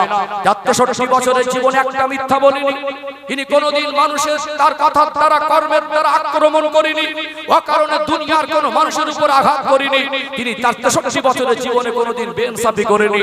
63 বছরের জীবনে তিনি কোনদিন একটা মানুষকে ক্ষতি পৌঁছায়নি। সেই 63 বছরের জীবনে তিনি যা বলেছেন, দুনিয়ার মানুষ আজকে তার কথাগুলো নিয়ে গবেষণা করে অ্যানালাইজ করে দেখছেন, এই কথাগুলো দুনিয়ার মানুষের, সাধারণ মানুষের কথা নয়। এই জ্ঞান স্কুল কলেজের জ্ঞান নয়, এই জ্ঞান দুনিয়ার ইউনিভার্সিটির জ্ঞান নয়, এই জ্ঞান গবেষণার জ্ঞান নয়। আল্লাহ পাক বলেন, ইন হুয়া ইল্লা ওয়াহয়ু ইউহা, আমার হাবিব চাকরিত কিছু বলেন না, আমি আল্লাহ যেটা ওহী করি সেটা আমার হাবিব বলেন। এই জ্ঞানটা হলো আল্লাহ প্রদত্ত স্পেশাল ওহীর জ্ঞান। জোরে বলুন। সেই নবী আমার বললেন, উতলুবুল ইলমা মিনাল মাহদি ইলাল লাহাদ, একটা মানুষের শিক্ষার সময় হলো মায়ের কোলে দোলনা থেকে শুরু করে মরার আগ মুহূর্ত পর্যন্ত। এত মহান কথা কি আপনাকে বলবে? অবশ্যই আমার একটা ভাই ডক্টর হোক, আমার একটা ভাই মাস্টার হোক, ইসলাম জীবন ব্যবস্থার নাম। ইসলাম এমন এক জীবন ব্যবস্থা যে পথ দিয়ে জান্নাতে যাওয়া যায়, যে পথ দিয়ে মানুষের জীবনে পবিত্রতা রক্ষা হয়, যে পথ দিয়ে মানুষের জীবনে শান্তি কায়েম হয়। ইসলামের আলো যেখানে পৌঁছায়, যদি রাষ্ট্রে ইসলাম কায়েম হয় রাষ্ট্রে শান্তি হবে, যদি পরিবার ইসলাম কায়েম হয় পরিবারে শান্তি হবে, যদি ইসলাম জীবনে কায়েম হয় তো জীবনে শান্তি হবে। ইসলামের একটা অর্থই শান্তি। অর্থাৎ আল্লাহর প্রিয় হাবিব শিক্ষার কথা বলেছেন, দুনিয়াতে মুসলমানরা শুধু ঝোলা নিয়ে ঘুরবে এটা ইসলাম নয়। দুনিয়ার জমিনে আমার একটা ভাই, সে যদি রাষ্ট্রপ্রধান হয়, সে যদি শিক্ষামন্ত্রী হয়, সে যদি রাষ্ট্রপতি হয়, সে যদি প্রধানমন্ত্রী হয়, এটা তো গর্ব করে বলবো না আমার একটা ভাই। ওই সমস্ত বাবা মাকে আমি কুর্নিশ জানাই, সাধুবাদ জানাই, যারা নিজেরা পরিশ্রম করে নিজের সন্তানকে চাকরির উপযুক্ত করেছেন। এই গ্রামে যদি 10টা চাকরিজীবী থাকে, গর্ব করে বলবো না আমার ভাই। বলুন, একটা কোর্টের জজ যদি আপনাদের আলগড়িয়া গ্রামের মানুষ একটা ছেলে হয়, সেটা আপনার জন্য গর্বের না? যদি এই দেশে আমার একটা ভাই যদি কোনদিন মুখ্যমন্ত্রীর চেয়ারে বসে, সেটা আমার জন্য গর্বের না? অবশ্যই। ইসলামের শিক্ষা যে গুরুত্ব বলা হয়েছে, পৃথিবীর কোন ধর্মে বলা হয়নি। আর ইসলামের ভিতরে অর্থ বিরোধী কোনো কথা নেই, বরং আল্লাহ রাসূল তিনি রাষ্ট্রপ্রধান হয়ে ইসলামিক রাষ্ট্র শাসন কায়েম করে তিনি পৃথিবীর মানুষকে শান্তি কিভাবে প্রতিষ্ঠিত করতে হয় উদাহরণ তৈরি করলেন। আল্লাহ রাসূলের পরবর্তীতে আল্লাহর হাবিব সাহাবাদের হাতে এই রাষ্ট্রপ্রধানের পরিচালনা কিভাবে করতে হয় সেই শিক্ষা দিয়ে উপযুক্ত মানুষ তৈরি করে সেই পদে বসিয়ে দিয়ে গেলেন। আর পৃথিবীকে উদাহরণ তৈরি করে দিলেন, মুসলমান রাষ্ট্রপ্রধান হয়ে দেশ পরিচালনা করবে আল্লাহর আইন দিয়ে। জোরে বলুন। তাহলে এই আজকে গোটা বিশ্বের যা বর্তমান পরিস্থিতি, বলুন, একজন স্বরাষ্ট্রমন্ত্রী হতে গেলে, একজন বিদেশ মন্ত্রী হতে গেলে তাকে লেখাপড়া শেখা লাগবে কি লাগবে না? অবশ্যই শেখাবেন। অবশ্যই আমার একটা ভাই চাকরিজীবী হোক, ওটা আমার ভাই হবে। একজন জজ হোক, একজন ওসি হোক, একজন উকিল হোক, একজন সিআই হোক, একজন ডিএম হোক, এটা আমি গর্ব করে বলবো ওটা আমার ভাই। শিক্ষার কথা তো ইসলাম বলেছে। আপনি লোকের কথা বলেন শিক্ষা জাতির মেরুদণ্ড, কিন্তু ইসলাম কোরআনুল কারীমের সূচনায় বলেছেন ইকরা অর্থাৎ পড়ো। নবী বলেছেন শিক্ষার সময় জ্ঞান এমন এক জিনিস, জ্ঞান অর্জনের কোনো সীমাবদ্ধতা নেই। জন্ম থেকে নিয়ে মৃত্যুর আগ মুহূর্ত পর্যন্ত জ্ঞান অর্জনের সময়। কত মহান কথা! আল্লাহর হাবিব তিনি অর্থ বিরোধীও ছিলেন না। চলুন এখানে আর দুটো দৃষ্টান্ত পেশ করে আরেকটু পরিষ্কার হবে ইনশাআল্লাহ। ও ভাইজানেরা, সোনার মানিক যুবকেরা, আব্বার মায়েরা, কোরআনুল কারীমের 21 নম্বর পারা, সূরার নাম হলো সূরা আল আহজাব, 21 নম্বর আয়াত। আল্লাহ পাক বলেন, লাকাদ কানা লাকুম ফি রাসূলিল্লাহি উসওয়াতুন হাসানা, আমার হাবিবের মধ্যে রয়েছে তোমাদের জন্য উত্তম আদর্শ। আল্লাহ নবী তিনি দুনিয়ার মানুষকে তার জীবন যাপনটা কিভাবে হবে সবকিছু বুঝিয়ে দিয়েছেন। আল্লাহ নবী পৃথিবীর সেরা রাষ্ট্রপ্রধান, পৃথিবীর সেরা বাবা, পৃথিবীর সেরা বিচারক, পৃথিবীর সেরা মহামানব। আমার নবীর ভিতরে সর্বরকম গুণ পাবেন কি পাবেন না? আল্লাহ হাবিবে আল্লাহ পাক সন্তান দিলেন। আমার আল্লাহ তাআলাকে 7টা সন্তান দান করেছিলেন, 4টে মেয়ে আর 3টে ছেলে। রোকাইয়া, জাইনাব, উম্মে কুলসুম, হযরতে ফাতেমা রাদিয়াল্লাহু আনহা, রিদওয়ানুল্লাহু তাআলা আলাইহা আজমাইন। আল্লাহ পাক আমার নবীকে 3টে পুত্র সন্তান দান করেছিলেন। প্রথমটা হলো কাসিম, দ্বিতীয়টা হলো আব্দুল্লাহ, অনেকে তাহির বা তৈয়ব উপনাম হিসাবে চেনে। তৃতীয়টা হলো হযরত ইব্রাহিম রাদিয়াল্লাহু আনহু। ছেলে সন্তানগুলো ছোটবেলায় ছোট অবস্থায় আল্লাহ ডাকে সাড়া দিয়ে দুনিয়া থেকে পর্দা নিয়েছিলেন। আল্লাহ পাক আমার নবীর মেয়েগুলোকে জীবিত রেখেছিলেন। আল্লাহ রাসূলের 2টা জামাইয়ের পরিচয় যদি বলি এখানে পরিষ্কার হয়ে যাবে, ইসলাম অর্থ বিরোধী কোনো কথা বলে না। ইসলাম পৃথিবীর মানুষকে শেখায় অর্থেরও দরকার আছে না নেই। আল্লাহ নবীর জামাতা জিন্নুরাইন হযরত ওসমান গনি রাদিয়াল্লাহু আনহু তদানীন্তন সময়ের অন্যতম কোটিপতি। সেই ওসমান রাদিয়াল্লাহু আনহুকে আমার নবীর একটা মেয়ের সঙ্গে বিবাহ দিলেন।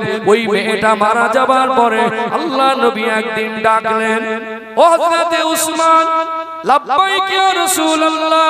ও হযরত ওসমান, আমি রাসূলুল্লাহ আপনাকে আমার একটা মেয়ের সঙ্গে বিবাহ দিয়েছিলাম, ওই মেয়েটা মারা গেছে, আমার আর একটা মেয়ে আছে, আমি নবীর মনটা চাইছে আমার ওই মেয়েটাকে আপনি বিবাহ করেন। আল্লাহ নবীর পূর্ণিমা চাঁদের মতো চমকানো চেহারার দিকে তাকালেন, ইয়া রাসূলুল্লাহ, হাবিবাল্লাহ, আপনি আল্লাহর প্রিয় হাবিব, এমন একটা প্রস্তাব দিয়েছেন আমি উসমান গনি আমি তো ফিরিয়ে দিতে পারি না। আল্লাহর হাবিব একটা মেয়ে ইন্তেকালের পরে আর একটা মেয়েকে বিবাহ দিলেন। তিনি অন্য কেউ নয়, তিনি হলেন মক্কা মদিনার অন্যতম ধনী। মক্কা মদিনা আল্লাহ রাসূল যদি অর্থবিরোধী হতেন, ইসলামে যদি অর্থবিরোধী কোন অপশন থাকতো, নবী আমার মক্কা মদিনার শ্রেষ্ঠ ধনীকে কেন জামাই করতে গেলেন? আরেকটা জামাইকে আল্লাহর নবী করলেন খাতুনে জান্নাত। খুতবার ভিতরে শুনেন, ফাতিমাতু সাইয়্যিদাতু নিসাই আহলিল জান্নাহ। প্রতি জুমার দিন সংসদটা মনে আপনাদের কাছে পরিচিত হবে। আল্লাহর হাবিব বলেন আমার ফাতেমা হলো জান্নাতি মহিলাদের সরদারিনী। আরেকটা জামাই করলেন গরীব। এই জামাইকে ধনী আর গরীব দুটো জামাই কেন করে পৃথিবীর মানুষকে উদাহরণ করলেন, এর ব্যাখ্যা অনেক। এইটুকু শুধু বলি, ইসলামে অর্থ বিরোধীর কোনো অপশন নেই। আমার কওম ভিক্ষা করবে তা নয়, আমার কওম বিশ্বের মধ্যে মাথা উঁচু করে দাঁড়াক। আমার ভাইরা চাকরিজীবী হোক, আমার ভাইরা বিভিন্ন মন্ত্রী হোক, আমার কওম এরা সমাজের মাথা উঁচু করে দাঁড়াক। এর জন্য জেনার শিক্ষারও দরকার আছে না নেই? আছে না? আমার কওমের টাকা হলে আমাদেরই লাভ, লাভ না আমাদেরই লাভ। গ্রামে একটা মসজিদের কাজ হবে, 5টা গরিব মানুষ 50,000 টাকা করে ঋণের বোঝা মাথায়, মসজিদের ছাদ দেওয়া হবে, বর্ষাকালে এসে যাচ্ছে, নামাজ পড়তে অসুবিধা হবে। যাদের মাথায় 50,000 ঋণের বোঝা, ওই 5 জনকে গিয়ে যদি বলি 20,000 করে দিতে হবে, পারবে? বলবে আমাকে অল্প টাকা ধার দিলে ভালো হয়, আমি নিজেই পাচ্ছি না। এই গ্রামে যদি 4টে বড় বড় ব্যবসায়ী থাকে, 10টা চাকরিজীবী থাকে, আরো 5টা ধনী মানুষ থাকে, তাদের কাছে গিয়ে যদি বলি আল্লাহ আপনাদের অনেক দিয়েছে, এটা তো ধর্মীয় কাজ, আর একটা প্রতিবেশী আপনার বাড়ির পাশে মানুষটা গরিব, ও ঋণের বোঝা মাথায় আছে, ওকে কি করে চাপাই? আপনাকে দিতে হবে। দেবে কি দেবে না? মসজিদের কাজ হবে, মাদ্রাসায় কাজ হবে। আল্লাহ যাকাত দিলে তার উপরে হজ ফরজ করবেন, আল্লাহ যাকাত দিলে তার উপরে কুরবানি আদেশ, আল্লাহ অর্থ দিলে তার উপরে কুরবানি আদেশ দেবেন, আল্লাহ অর্থ দিলে তাকে হজ ফরজ করবেন, যাকাত ফরজ করবেন। গ্রামে একটা এতিম বাচ্চা একজন গরিব মানুষ তাকে গিয়ে যদি বলি তিন বাচ্চাকে স্কুলে ভর্তি করবো বা তিন বাচ্চার জামা কাপড় লাগবে আপনি টাকা দেন, সে বলবে ঈদের সময় আমার নিজের বাচ্চার কেনা হয়। যে 10টা ধনী মানুষ থাকে ওদের যাকাতের টাকা একটা তিন বাচ্চাকে মানুষ করা সম্ভব না অসম্ভব। গ্রামে একটা মা স্বামী হারা ক্যান্সার রোগে আক্রান্ত যন্ত্রণা ছটফট করছে, ইসলাম নিজে ভালো থাকাকে ভালো বলিনি, নিজে ভালো খাওয়াকে ভালো খাওয়া বলিনি, পাশের মানুষকে নিয়ে ভালো থাকার নাম ভালো থাকা, পাশের পরিবারের মানুষকে নিয়ে খাবার নাম হলো ভালো খাওয়া। আল্লাহর হাবিব তো এই শিক্ষা দিলেন। একজন বেওয়া মা একটা মেয়ে একটা জামাইকে মেয়েটাকে বিবাহ দিলেন, জামাইটা গরিব মানুষ, স্বামী মারা গিয়েছিল, মেয়েটাকে ছোট রেখে এখন ওই মাটা যদি ক্যান্সার রোগে আক্রান্ত হয়, আমার গ্রামে যদি 10টা ধনী চাকরিজীবী ব্যবসায়ী থাকে ওরা 5,000 করে দিলেও তো 50,000, 20 জন যদি থাকে 1 লাখ। একটা অসহায় চোখের পানি ঝরছে, যন্ত্রণা ছটফট করছে, এরকম একটা অসহায়ের চিকিৎসার পয়সা হবে কি? আমি চাই আমার কমকে আল্লাহ আরো দিক। আপনার সন্তানকে আপনি স্বপ্ন দেখেন ডক্টর করবেন, 1000 বার দোয়া করি আল্লাহ আমাদের সন্তানদেরকে প্রতিষ্ঠিত করে রেখে যাবার তৌফিক দান করেন। কোনদিন আমরা বলেছি আমরা সন্তানকে লেখাপড়া শেখাতে পারবো না? থাকে তো খুব কম ব্যতিক্রম। সাধারণত বাবা মা বলে না যে আমি আমার সন্তানকে লেখাপড়া শেখাতে পারবো না, বরং ছেলেটা যদি 8 পাস, মাধ্যমিক পাস, এইচএস পাস করে যদি বলে আব্বা আমি পড়বো না, কষ্টে কেঁদে ফেলে। তুই কোচিরা ভুল করিস নি বাবা। কারো না কারোর কাছে গিয়ে বলে আমার ছেলেটা একটু বোঝাও না। কখন আল্লাহর কাছে কেঁদে বলে ছেলেটা তো এরকম ছিল না, আল্লাহ কেন অসৎ পথে চলে যাচ্ছে, আমার বাচ্চাকে তো অনেক স্বপ্ন ছিল, বাবা মা স্বপ্ন দেখে না। আমি অজের লাইন বলিনি, আমি 3টে পয়েন্ট বলেছি। আমরা সন্তানকে পোশাকে কমি রাখিনি, খাবারে কমি রাখিনি, চিকিৎসায় কমি রাখিনি। শিক্ষার জন্য আমাদের চেষ্টা আছে না নাই? চেষ্টা আছে। ও ভাইজানেরা, সোনার মানিক যুবকেরা, আব্বারা মায়েরা, আজকে সরকারি স্কুলের শিক্ষার মান একেবারে তলানিতে। সরকার হাতেও মারছে আর ভাতেও মারছে। আমি রাজনীতির নেতা না, এটা রাজনীতির মঞ্চ না। আমার কথা আমি মেপে কথা বলি। 2009 সাল থেকে ব্যাকগ্রাউন্ড দেখে নেবেন, রাজনীতির কোনো বক্তব্য আমার জীবনে করিনি। এতটুকু গায়ে পেতে নেবেন না, যেটা সমাজের বাস্তবতা। আজ সরকারি স্কুলের মান একেবারে তলানিতে গেছে, না যায় নাই। একটা গরিব বাবা হয়তো বা দিন আনা দিন খাওয়া, আল্লাহ তাকে সন্তান দিয়েছেন, তার স্মৃতি শক্তিটা প্রখর, তার বংশ ভালো, এই ছেলেটা আদর্শবান সন্তান হবে। এর যা স্মৃতি শক্তি, এ সমাজে যদি ভালো লেখাপড়া শিখে মাথা উঁচু করে দাঁড়ায়, যদি গর্বিত শিক্ষক হয়, এর দ্বারা ছাত্ররা ভালো মানুষ হবে। এ যদি কোনো সময় একটা বড় পোস্টে জায়গা পায়, এ একদিন বৈজ্ঞানিক হবে, এ বড় ডক্টর হবে। সরকার পক্ষ চায় না গরিবের বাচ্চারা মানুষ হোক। হয়তো আল্লাহ আপনাকে অগাধ দিয়েছেন, আপনার সন্তানের যদি স্মৃতি শক্তি কমজোর হয়, বলুন তো টাকার বিনিময়ে কি সমাজের জন্য আর দেশের জন্য গর্বিত সন্তান জোর করে বানানো যাবে? যদি এইরকম সন্তানগুলো যদি সরকার দায়িত্ব নিত, যে হোক সে একটা আদিবাসীর ঘরের সন্তান, হোক সে একটা দলিতের ঘরের সন্তান, হোক সে মুসলিমের ঘরে, হোক সে ইহুদির ঘরে, হোক সে খ্রিস্টানের ঘরে, হোক সে বৌদ্ধের ঘরে, হোক সে হিন্দুর ঘরে, যে তার যদি বাবার আর্থিক অবস্থা খারাপ না থাকে, যদি পড়াশোনা করার মতো পর্যাপ্ত ক্ষমতা না থাকে, তো এর যদি নাম্বার ভালো হয়, এর যদি স্মৃতি শক্তি ভালো হয়, সরকার খরচ দিয়ে দেশের গর্বিত সন্তান বানাবে, তাকেই চাকরি দেবে। এখন তো চাকরি হয় কিসে? নোটে আর ভোটে। কিসে? নোটে আর ভোটে। এখন যোগ্যতা লাগে না, চাকরি যোগ্যতা তো নেই, চাকরি পেয়েছে টাকার বলে। ও ভালো ওই শিক্ষক ভালো ছাত্র করবে কি করে? আর স্কুলটারও একেবারে যা পড়ার মান দিয়েছে। একটা ছেলে স্কুলের থেকে পরীক্ষা দিয়ে বাড়ি ফিরছে, ওকে জিজ্ঞাসা করলাম কোচি আজকে কি পরীক্ষা, বলতে পারছে না। আপনি 3 ক্লাসের ছাত্রকে বলেন 3 বানান বলতে পারে না। শুধু স্কুলগুলো নাম মাত্রা রয়েছে। কি স্কুলগুলো নাম মাত্রা, বিল্ডিং এর নাম স্কুল না, চকচকে ঝকঝকে করে মাঠ সাজানোর নাম স্কুল না। তালপাতার ছাউনি যদি হতো, ফ্যান যদি নাও থাকতো, উপযুক্ত পঠন পাঠনের মান যদি ঠিক থাকতো, ওটাই ভালো স্কুল বলে গণ্য হতো। ঠিক বলছি না ভুল বলছি? আজকে সরকারি স্কুলের পড়াশোনার মান খারাপ বলে বিভিন্ন শহরে নগরে গ্রামে গঞ্জের অলি গলিতে বেসরকারি সব মিশন মাথাচাড়া দিয়েছে। সেখানে বাচ্চাকে মানুষ করা খরচার পরিমাণ বেশি না কম, যথেষ্ট ব্যয়বহুল। তারপরে আমরা কি পিছুপা হয়েছি? আমরা পিছুপা হইনি। বাবা যদি মজদুর হয়, বাবা যদি ভ্যান চালক হয়, বাবা যদি মুটেগিরিও কাজ করে, কৃষি কাজ রাজমিস্ত্রির জোগাড়ে কাজ করে, সেও চায় আমার সন্তানটা মানুষ হোক।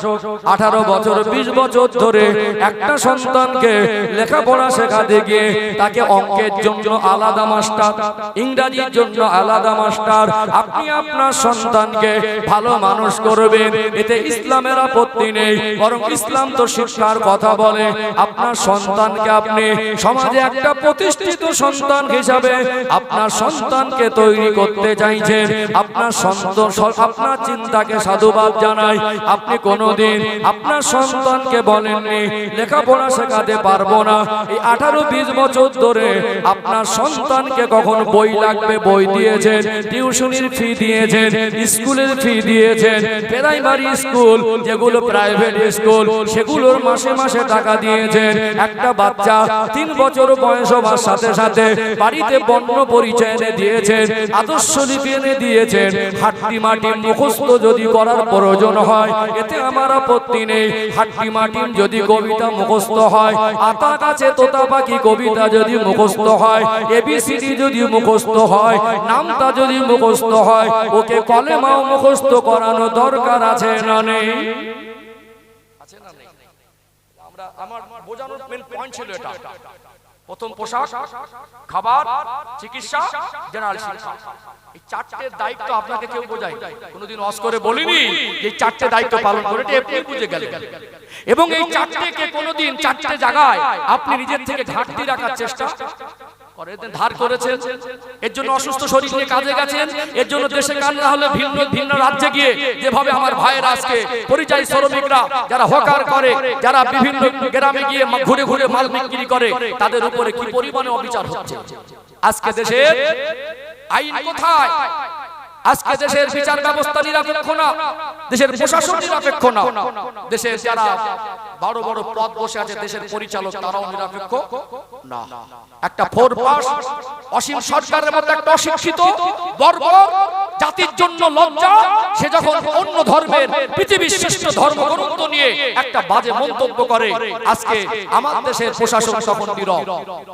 যে উট্টিটা পড়ে আছেন ওটা কওমের পয়সা, ওটা জনগণের ট্যাক্সের টাকা। যে সরকার, আপনি সরকার পক্ষ যারা নেতা মন্ত্রী আছেন, আপনি যে গাড়িটা চাপেন গাড়ির তেল খরচাটাও জনগণের ট্যাক্সের টাকায় চলে। এদেশ কারুর বাবার পৈতৃক সম্পত্তি না, এদেশে মুসলমানরা উড়ে আসেনি, এদেশ আপনার যতটা এদেশ আমাদের ততটা। বারবার বারবার চক্রান্ত করে কোন একটা জাতিকে নির্দিষ্ট করে তাদের উপরে বিভিন্ন রকম আক্রমণ। সোশ্যাল মিডিয়া দেখছেন বাড়ি বাড়ি গিয়ে বড় বড় অস্ত্র তুলে দিচ্ছে, ওপেন বলছে মুসলমানদের মারার জন্য, বলছে না? সোশ্যাল মিডিয়া দেখছেন বারবার মুসলমানদেরকে আক্রমণ, বারবার মুসলমানদেরকে বারবার কোণঠাসা করা হচ্ছে। আর একটা মানুষ জয় শ্রী রামের নাম করে বারবার মুসলমানদেরকে মারছে, এটা গোটা ভারতবর্ষে আজকে ভাইরাল হচ্ছে। আমার দেশের প্রশাসন নীরব, বিচার ব্যবস্থা নীরব। এই অশিক্ষিত বর্বর 4 পাস হরিণঘাটার বিজেপির বিধায়ক এই অসীম সরকার যদি না হয়ে কোনো মুসলমান এই কথাটা বলতো, 24 ঘন্টার মধ্যে অ্যারেস্ট করতো। এটা দেশের জন্য লজ্জা, জাতির জন্য লজ্জা। আপনি কোরআন সম্পর্কে কি বোঝেন? আপনি একটা লাইন বলে দিলেই ওটাই কি মানুষের কাছে প্রচার করছেন সত্য? কোরআনুল কারীম কি ক্যাটাগরির কিতাব? আল্লাহ কেন নাজিল করেছেন? ওর ভিতরে আল্লাহ কি বোঝাতে বলেছেন? ওই কথাটা কাদের জন্য ছিল? যে যেখানে কাফিরদেরকে পাও সেখানে বন্দী করো, যেখানে কাফিরদেরকে পাও সেখানে তোমরা তাদেরকে মারো। এই কথাটা তো ভারতবর্ষের মুসলমানদের জন্য নয়, এই কথাটা তো গোটা বিশ্বের কাফিরদের জন্য নয়। আল্লাহর হাবিবের উপরে আল্লাহ পাক কোন প্রেক্ষাপটে কোন পরিস্থিতিতে কোরআনুল কারীম নাজিল করেছিলেন সেটা তো আপনাকে জানতে হবে। আল্লাহর নবী সাল্লাল্লাহু আলাইহি সাল্লাম 13 বছর মক্কার জমিনে মার খেয়েছে, জুলুম অত্যাচারের ইতিহাস আজ গোটা বিশ্বের মানুষ জানে। 13 বছর মার খাবার পরে নিজের জন্মভূমি ত্যাগ করে তারা মক্কা থেকে মদিনা হিজরত করেছে। বারবার তাদেরকে মেরে দেওয়ার জন্য মদিনায় চলে গেল। একটা বছর পার হয়ে দ্বিতীয় বছর না যেতে যেতে 1000 সৈন্য নিয়ে মক্কার কুরাইশরা আল্লাহর হাবিবেরা সাহাবাদেরকে মিটিয়ে দেওয়ার জন্য বদরের প্রান্তে দাঁড় করতে বাধ্য হয়েছে। মুসলমানরা অস্ত্র সজ্জিত হয়ে আগে আসেনি, মুসলমানরা যুদ্ধের কথা তুলিনি, মুসলমানরা মানুষের মারার কথা বলিনি। যারা ন্যায় কথা বলে, হক কথা বলে, সত্য কথা বলে, মানুষকে শান্তির কথা বলে, চুরি বন্ধের কথা বলে, ধর্ষণ বন্ধের কথা বলে, মানুষকে লুটে লুটে খাবার কথা মানা করে, সমাজের মানুষকে ভালোবাসতে শেখায়, আল্লাহর হাবিব শান্তির কথা বলতো।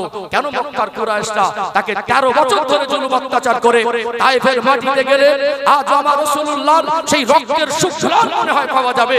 গোটা তায়েফের মাটি রক্তাক্ত হয়ে গেল। একটা মানুষের উপর এত জুলুম অত্যাচার, কত সাহাবাকে নির্মমভাবে হত্যা করলো, এগুলো মানুষের কাজ হতে পারে না। তারা ছিল মানুষরূপী অমানুষ। আল্লাহর হাবিব 313 জনকে নিয়ে আসলেন, পর্যাপ্ত পরিমাণ অস্ত্র শস্ত্র ছিল না। তারপরে আমার রাসূল বললেন, আমরা আত্মরক্ষার জন্য সামনে যাব। আমাদের ভারতবর্ষের একজন গর্বিত সন্তান মাহমুদ মাদানী যখন এই আওয়াজ তুলেছিল, জব জব জুলুম হোগা তব তব জিহাদ হোগা, অপদার্থ মূর্খগুলো ডিকশনারি বোঝে না, গুগল তো আজকে সহজ হয়ে গেছে, তোদের চোখ এতটা অন্ধ হয়ে গেছে, গুগলে গিয়ে সার্চ করতে পাবি জিহাদের অর্থটা কি। জিহাদ মানেই তো সংগ্রাম। একটা মানুষ যদি ন্যায়ের কথা বলে, সে যদি শক্তিতে দুর্বল হয় আর সবাল মানুষগুলো যদি তার উপর আক্রমণ করতে আসে, এই মানুষটা সে আগে আক্রমণ করবে না, তার উপর আক্রমণ করতে আসবে সব মানুষের উপরে। আত্মরক্ষার জন্য যদি সংগ্রাম করে, ওটাই তো জিহাদ হবে। আত্মরক্ষার জন্য যদি সংগ্রামটা জিহাদ হয়, অবশ্যই আমরা জিহাদি। আমার দেশের ভারতবর্ষ একটা সময় ছিল পরাধীন। এই দেশ স্বাধীন করতে গিয়ে ভারতবর্ষের হিন্দু, মুসলমান, জৈন, খ্রিস্টান, দলিত, আদিবাসী সবাই রক্ত দিয়েছে না দেয়নি? এই দেশে এক সময় ইংরেজরা, ব্রিটিশরা আমার দেশের নাগরিকদেরকে গোলাম করে রেখেছিল। এই জুলুম অত্যাচার থেকে বাঁচার জন্য তারা যে সংগ্রাম করেছে, তারা যে নিজের দেশকে স্বাধীন করার জন্য তারা যে মানে স্বাধীনতার ডাক দিয়েছিলেন, তারা যে শহীদ হয়েছে, এটাকেও শরিয়াতের ইসলামের ভাষায় এটাকেও জিহাদ। তাহলে আমার দেশের স্বাধীনতার বীর, স্বাধীনতা যারা বীর শহীদ, তারাও তো ছিল জিহাদি। তোমার মতন মূর্খের, অপদার্থ, বর্বরের কারণে আমার দেশের মানুষ আজকে শান্তিতে ঘুমাতে পারে। বুঝতে তো হবে জিহাদ কাকে বলে। জিহাদ মানে মানুষকে মারার কথা নয়। জিহাদ মানে ভালো মানুষকে, 10 জন দুষ্ট প্রকৃতির মানুষ তারা তাদের দুনিয়ার দুর্নীতি আর নিজের জুলুমবাজি করার জন্য, সবকে মিটিয়ে দেওয়ার জন্য আক্রমণ করে আসলে, করতে আসলে তাদের সামনে আত্মরক্ষার জন্য সংগ্রাম করা, প্রতিবাদ করা, এর নাম হলো জিহাদ। মূর্খগুলো বোঝে না কোরআন শরীফ সম্পর্কে কি বোঝে। কোরআন শরীফের একটা আয়াত তো পড়ার ক্ষমতা নেই, কোরআন শরীফের ইতিহাস তো জানার ক্ষমতা নেই। কোরআন শরীফকে নিয়ে 1400 বছর ধরে ইতিহাস হয়েছে। কত বড় বড় বুদ্ধিজীবী, কত বড় বড় মহামানব, কত বড় বড় গবেষক, কত বড় বড় ঐতিহাসিকবিদ, কত বড় বড় বৈজ্ঞানিক আল্লাহর কোরআনের কাছে নত হয়েছে। তুমি তো দুদিনকার অসীম সরকার, তোমার তো মনে হয় এই দেশে তুমি নাগরিক না। বাংলাদেশ থেকে এসে দেশের নাগরিকত্ব পাওয়ার জন্য গরম গরম কথা বলছো, হিন্দু মুসলমানের উপরে বিভেদ ছড়ানোর জন্য। কত বড় অপদার্থ, বর্বর। এটা হিন্দু ভাইদের জন্য লজ্জার ব্যাপার।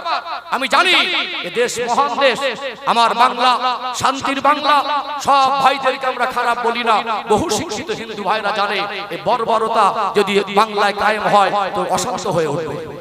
আমার হিন্দু ভাইরা প্রতিবাদ করছে, করছে না? করছে না? এই অপদার্থ ইতিহাস বোঝে না, লেখাপড়া নেই, 4 পাস, ইসলাম সম্পর্কে কিছুই বোঝে না। এ তার পার্টির কাছে প্রমোশন পাওয়ার জন্য বলছে কোরআন শরীফকে বদরের যুদ্ধে পুড়িয়ে দেওয়া হয়েছিল। আর 27 জন শয়তান মিলে কোরআন লিখেছে। এর নামে প্রত্যেকটা থানায় গণএফআইআর করুন, প্রত্যেকটা থানায় গণএফআইআর করুন।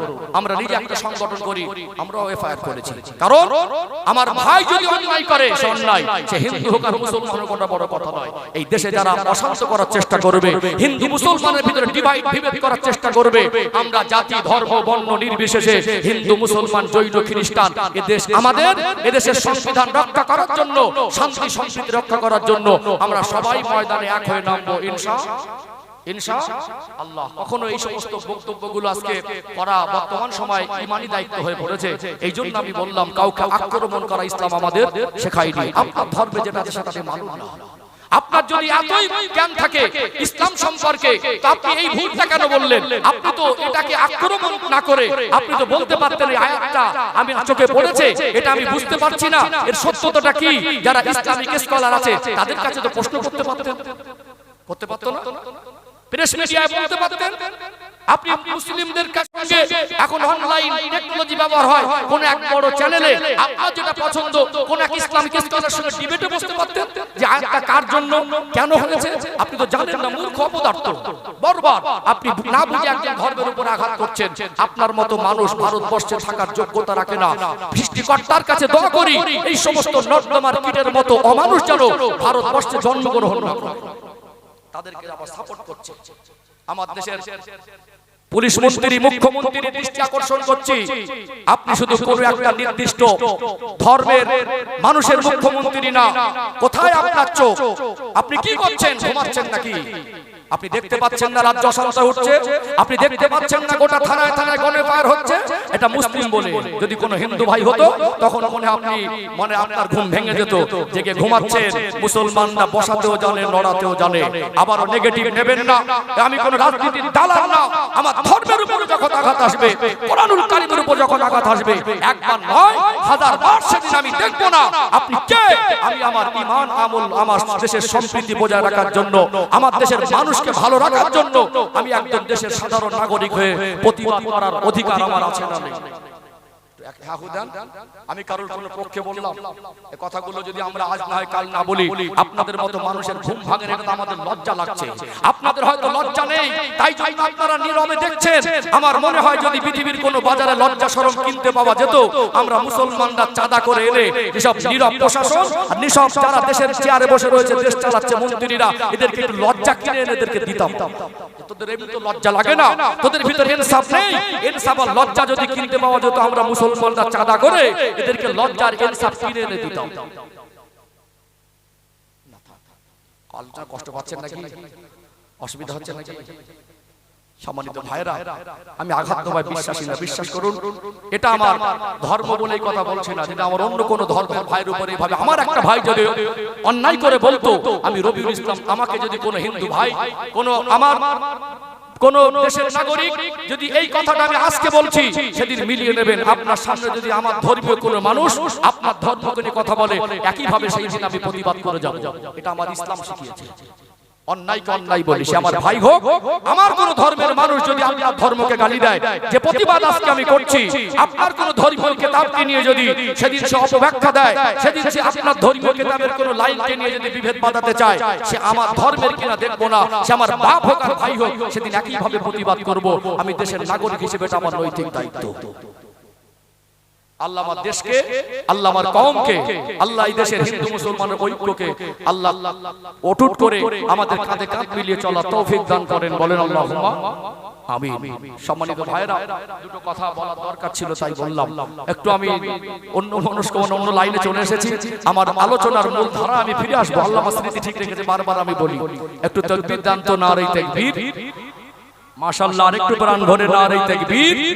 সিলসিলায়ে হক মুজাদ্দিদ জামান হিজবুল্লাহ আলগড়িয়া গ্রামবাসী বিন্দু, এ মাহফিলের কমিটি সাহেবানগণ, নারে তাকবীর, নারে তাকবীর। আমি আলোচনা করছিলাম, চারটি পয়েন্ট বলেছিলাম। কি বলেছিলাম? চারটি পয়েন্ট। প্রথমে বলেছিলাম আমরা যারা বাবা মা, সন্তানের পোশাক, খাবার, চিকিৎসা আর জেনারেল শিক্ষা, এটা যদি আমরা পারি, তো জাহান্নাম থেকে বাঁচানোর জন্য দিনের শিক্ষাটা দিতে কেন পারবো না? এটাই আমার প্রশ্ন। কেন পারবো না? এই চাকচাক থেকে কি জাহান্নামের আগুন থেকে বাঁচানোর শিক্ষা দেওয়াটা কঠিন? বরং ইংরেজি শেখাতে গিয়ে প্রাইভেটের মাস্টার খুঁজতে হয়েছে। কোরআনুল কারীম শেখাতে গিয়ে মাস্টার খুঁজতে হতো না। আপনি যদি সন্তানকে 10টা মিনিটের জন্য ইমাম সাহেবের কাছে বসিয়ে দিতেন, আপনার সন্তানটা জানাজার নামাজ কিভাবে পড়তে শিখে যেত, কোরআনুল কারীমের শিক্ষাটা শিখে যেত, বড়কে সম্মান করতে সেটা শিখে যেত, ছোটকে ভালোবাসতে সেটা শিখে যেত। আপনার সন্তানকে যদি আপনি দ্বীনের শিক্ষা না দেন, ও সন্তান বড় হয়ে দুনিয়ায় তার দ্বারা লাঞ্ছিত বঞ্চিত হবেন, কবরে গিয়েও কষ্ট পাবেন, আখিরাতে ওই সন্তান আপনাকে জাহান্নামে টেনে নিয়ে যাবে। আমার মনে হয় এই চারটির জন্য যা করেছি, জাহান্নাম থেকে বাঁচানোর জন্য 20 ভাগের 1 ভাগ করতাম, আমাদের বাচ্চারা সব নামাজি হয়ে যেত। 18 বছর ধরে তাকে সূরা ফাতিহা মুখস্থ করালেন না। দুটো সন্তানকে আপনি 18 বছর কোলে পিঠে মানুষ করলেন, সুখ দুঃখের ভাগীদার হলেন, তার কষ্টে আপনি কষ্ট পেলেন, তার চোখের পানি থেকে আপনার চোখের পানি ঝরলো। আপনার সন্তান দায়িত্ব বেশি, আপনার শাসন করার অধিকার আপনার। আপনি যতটা ভালোবাসেন ততটা ভালোবাসা আমি বাঁচতে পারবো না, আপনার যতটা শাসন করার হক আছে আমার অতটা নেই। আপনি সন্তানকে নিয়ে বিয়ের সময় গল্প দিচ্ছেন, হিরোর মতো লাগছে, ছেলেটাকে আপনি কোরআন শরীফ শেখালেন না, নামাজ কিভাবে পড়তে হয় শেখালেন না। এইবারে গ্রামের সব সন্তানকে 2 ঘন্টার জন্য হুজুরের কাছে বসিয়ে দেবেন, হুজুর 2 ঘন্টা সবাইকে নামাজ শিখিয়ে দিয়ে যাবে, এটা কি করে হিসাব নেবে? আপনি 18 বছরের সূরা ফাতিহা মুখস্থ করাননি, হুজুর এসে সারা গ্রামের মানুষকে 2 ঘন্টা মুখস্থ করতে পারি যাবে? এটা বাবার ব্যর্থতা, বাবা মার দায়িত্বহীনতা। যতক্ষণ না আমরা এই চারটার সঙ্গে জাহান্নাম থেকে বাঁচানোর দায়িত্বটা না নেব, দিনের শিক্ষা তাদেরকে না দেব, শুধু জলসা দিয়ে পৃথিবীর সবথেকে বড় বড় বক্তা এনে দামি চালের বিরিয়ানি করো, সারা রাতে সমাজ পরিবর্তন হয়ে যাবে না। এখানে বসে প্রতিজ্ঞাবদ্ধ হন, এই চারটের সঙ্গে আজ থেকে এখান থেকে কাঁধে একটা দায়িত্ব নিয়ে উঠে যাব, জাহান্নাম থেকে বাঁচানোর শিক্ষা দেব ইনশাআল্লাহ। ও যদি কোনোদিন ধনী হয়, ডক্টর মাস্টার হোক, সবাইকে হাফেজ আলেম করতে বলছি না, ও যদি ধনী হয় অহংকারী হবে না, গরিবের বন্ধু হবে, বন্ধু হবে, হবে না?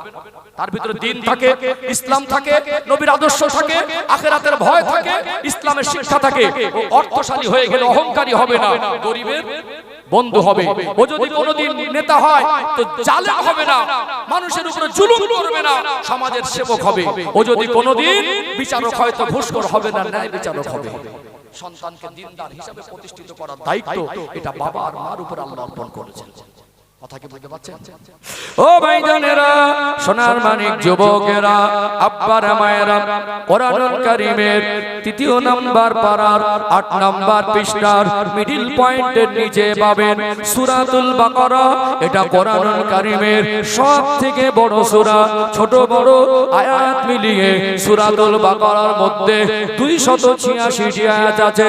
সূরাতুল বাকারার 286 নাম্বার আয়াতের সূচনায় আল্লাহ পাক জানিয়ে দেন, লা ইউকাল্লিফুল্লাহু নাফসান ইল্লা উসআহা।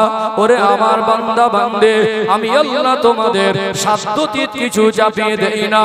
এই আয়াতটা যদি আপনি বুঝতে পারেন, আপনার জন্য হেদায়েতের পথটা সহজ হয়ে যাবে।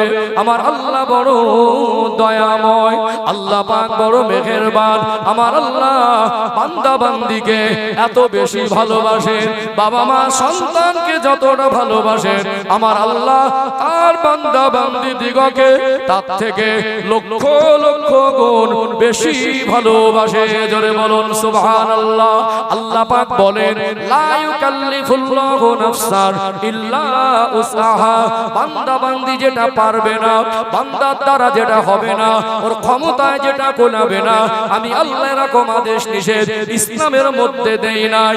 ইসলাম মানুষের জন্য কঠিন নয়, ইসলাম মানুষের জন্য বোঝা নয়, ইসলামকে আল্লাহ বোঝা হিসাবে চাপিয়ে দেয়নি। ইসলামের আদেশ নিষেধ মেনে চললে আল্লাহ পাক মানুষের জীবনটা সহজ করে দেয়, শান্তির করে দেয়। আজকে কিছু মানুষ বলতে বলতে বলেই ফেলে, ইসলাম যদি মেনে চলি তো পা তুলতে পারবো না। অনেকে ওয়াজ করতে বলতে বলতে বলে, ইসলাম মানা কি যাতাই ব্যাপার। মনে রাখতে হবে, যারা মনে করে ইসলাম মেনে চললে 1 পা বাড়ানো যাবে না, যারাই মনে করে ইসলাম মানা কি যাতাই ব্যাপার, আমার মনে হয় তারা ইসলাম জিনিসটাকে বুঝতে পারেনি। কে আপনাকে মানুষের কাছে ইসলামকে কঠিন ভাবে প্রেজেন্ট করতে বলছে? সূরাতুল বাকারার সর্বশেষ আয়াত খুলবেন, আল্লাহ স্পষ্ট করে পৃথিবীবাসীকে বললেন, লা ইউকাল্লিফুল্লাহু নাফসান ইল্লা উসআহা। আমি আল্লাহ ইসলামকে কার উপরে বোঝা হিসাবে দেইনি। আপনি বলছেন ইসলাম মেনে চললে কি পা বাড়ানো যায়? আপনি বলছেন ইসলাম মানা কি যাতাই ব্যাপার। আপনি ইসলামের কিচ্ছুই বোঝেন না। ইসলাম মেনে চললে জীবন সহজ হয়। যত আমাদের জীবনের জটিলতা, যত আমাদের জীবন অশান্তির কারণ, সব ইসলামের হুকুমের সীমালঙ্ঘনের ফল। ইসলাম মানুষের জীবনকে সহজ করে দেয়। আজকে যারা আমার কথা শুনছেন, কখনো যদি আপনার মনে হয় যে আমার জীবনটায় কঠিন মনে হচ্ছে, আমার জীবনটা শান্তির অভাব মনে হচ্ছে, বুঝতে হবে আপনার জীবনে ইসলামের ঘাটতি আছে। কথা কি বুঝতে পারছেন? তাহলে আপনি বলুন, আমরা এই 4টা যদি পারি তো দিনের শিক্ষা দেওয়াটাকে আমাদের জন্য বোঝা নয়। 10টা মিনিট সন্তানকে নিজে পাশে বসিয়ে সূরা ফাতিহা শেখান, 24 ঘন্টা 10 মিনিট। 10টা মিনিট 1 মাস যদি তাকে যদি তাশাহুদ শেখাই হবে না, দরুদ শরীফটা শেখাই হবে না, দোয়া কুনুত দোয়া মাসুরা শেখাই হবে না। আজকে সন্তানকে আপনি শুধু খাইয়েছেন, পড়িয়েছেন, চিকিৎসা করেছেন, যার শিক্ষা শিক্ষিত করেছেন, ও বড় হয়েছে, মনে করছেন আমার সন্তান ভীষণ, পরে দেখা যাচ্ছে ফেসবুক চালানো হিরো, পরে দেখা যাচ্ছে গালাগালিতে হিরো, পরে দেখা যাচ্ছে মদ খাওয়ায় হিরো, পরে দেখা যাচ্ছে গাঁজা খাওয়ায় গুটকা খাওয়ায় হিরো। ওকে রিয়েল হিরো যদি বানাতে পারতেন, ও বাবা মার উপরে জুলুম করা, হক নষ্ট করা দূরের কথা, বাবা মার চোখের দিকে তাকিয়ে কথা বলতে গেলে কলজে কেঁপে যেত। হুজুরকে ওয়াজ করে বলতে হতো না বাবাকে ভাত দাও। আপনার সন্তানকে ভালো যদি মানুষ না করেন, এইভাবে দিনের সন্তানের হক যদি ফাঁকি দেন, আপনার সন্তান দ্বারা দুনিয়ায় লাঞ্ছিত হতে হবে কি হবে না? হবে না? লাঞ্ছিত হতে হবে। ও ভাইজানেরা, সোনার মানিক যুবকেরা, আব্বার মায়েরা, নবী আমার সোনা জবানে বলেন, আলা কুল্লুকুম রাঈন ওয়া কুল্লুকুম মাসউলুন আন রাইয়াতি। তোমরা প্রত্যেকেই এক একজন দায়িত্ববান জিম্মাদার। তোমাদের দায়িত্ব কর্তব্য কতটুকু পালন করেছো আল্লাহর কাছে হিসাব দিতে হবে। আজ আমরা সন্তানদের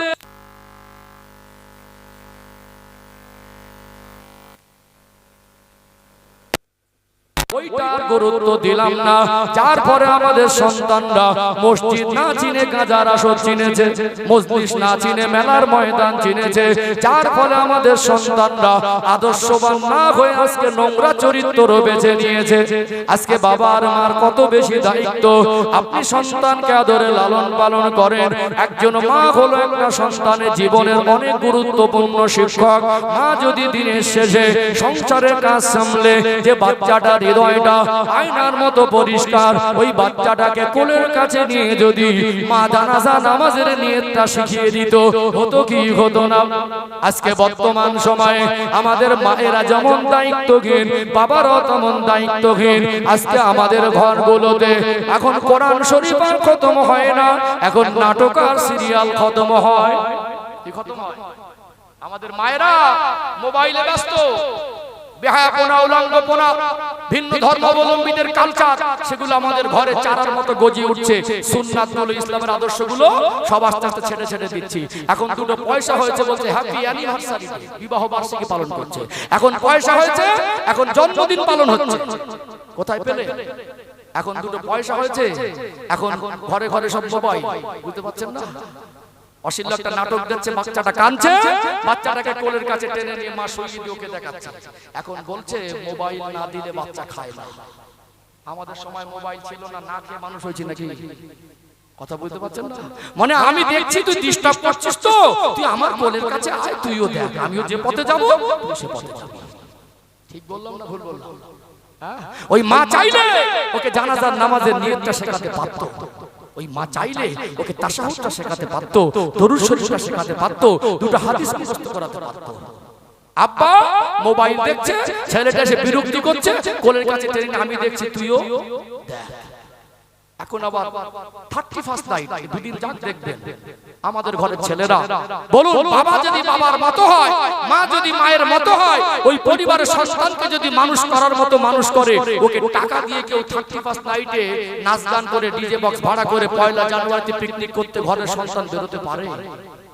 মেরুদণ্ডহীন বাবা মা, অযোগ্য বাবা মা, দায়িত্বহীন বাবা মা, অপদার্থ বাবা মা, নামে বাবা কাজে বাবা নামের কলঙ্ক।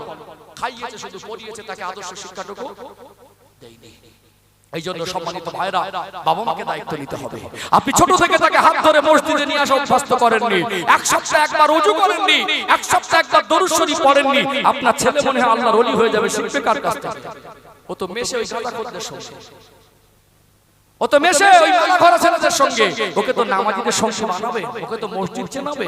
আল্লাহ আমাদের বুঝদান করেন, বলেন আল্লাহুম্মা আমিন। আপনি ধোঁকা দিলে মরণের আগে ধোঁকা খেতে হবে।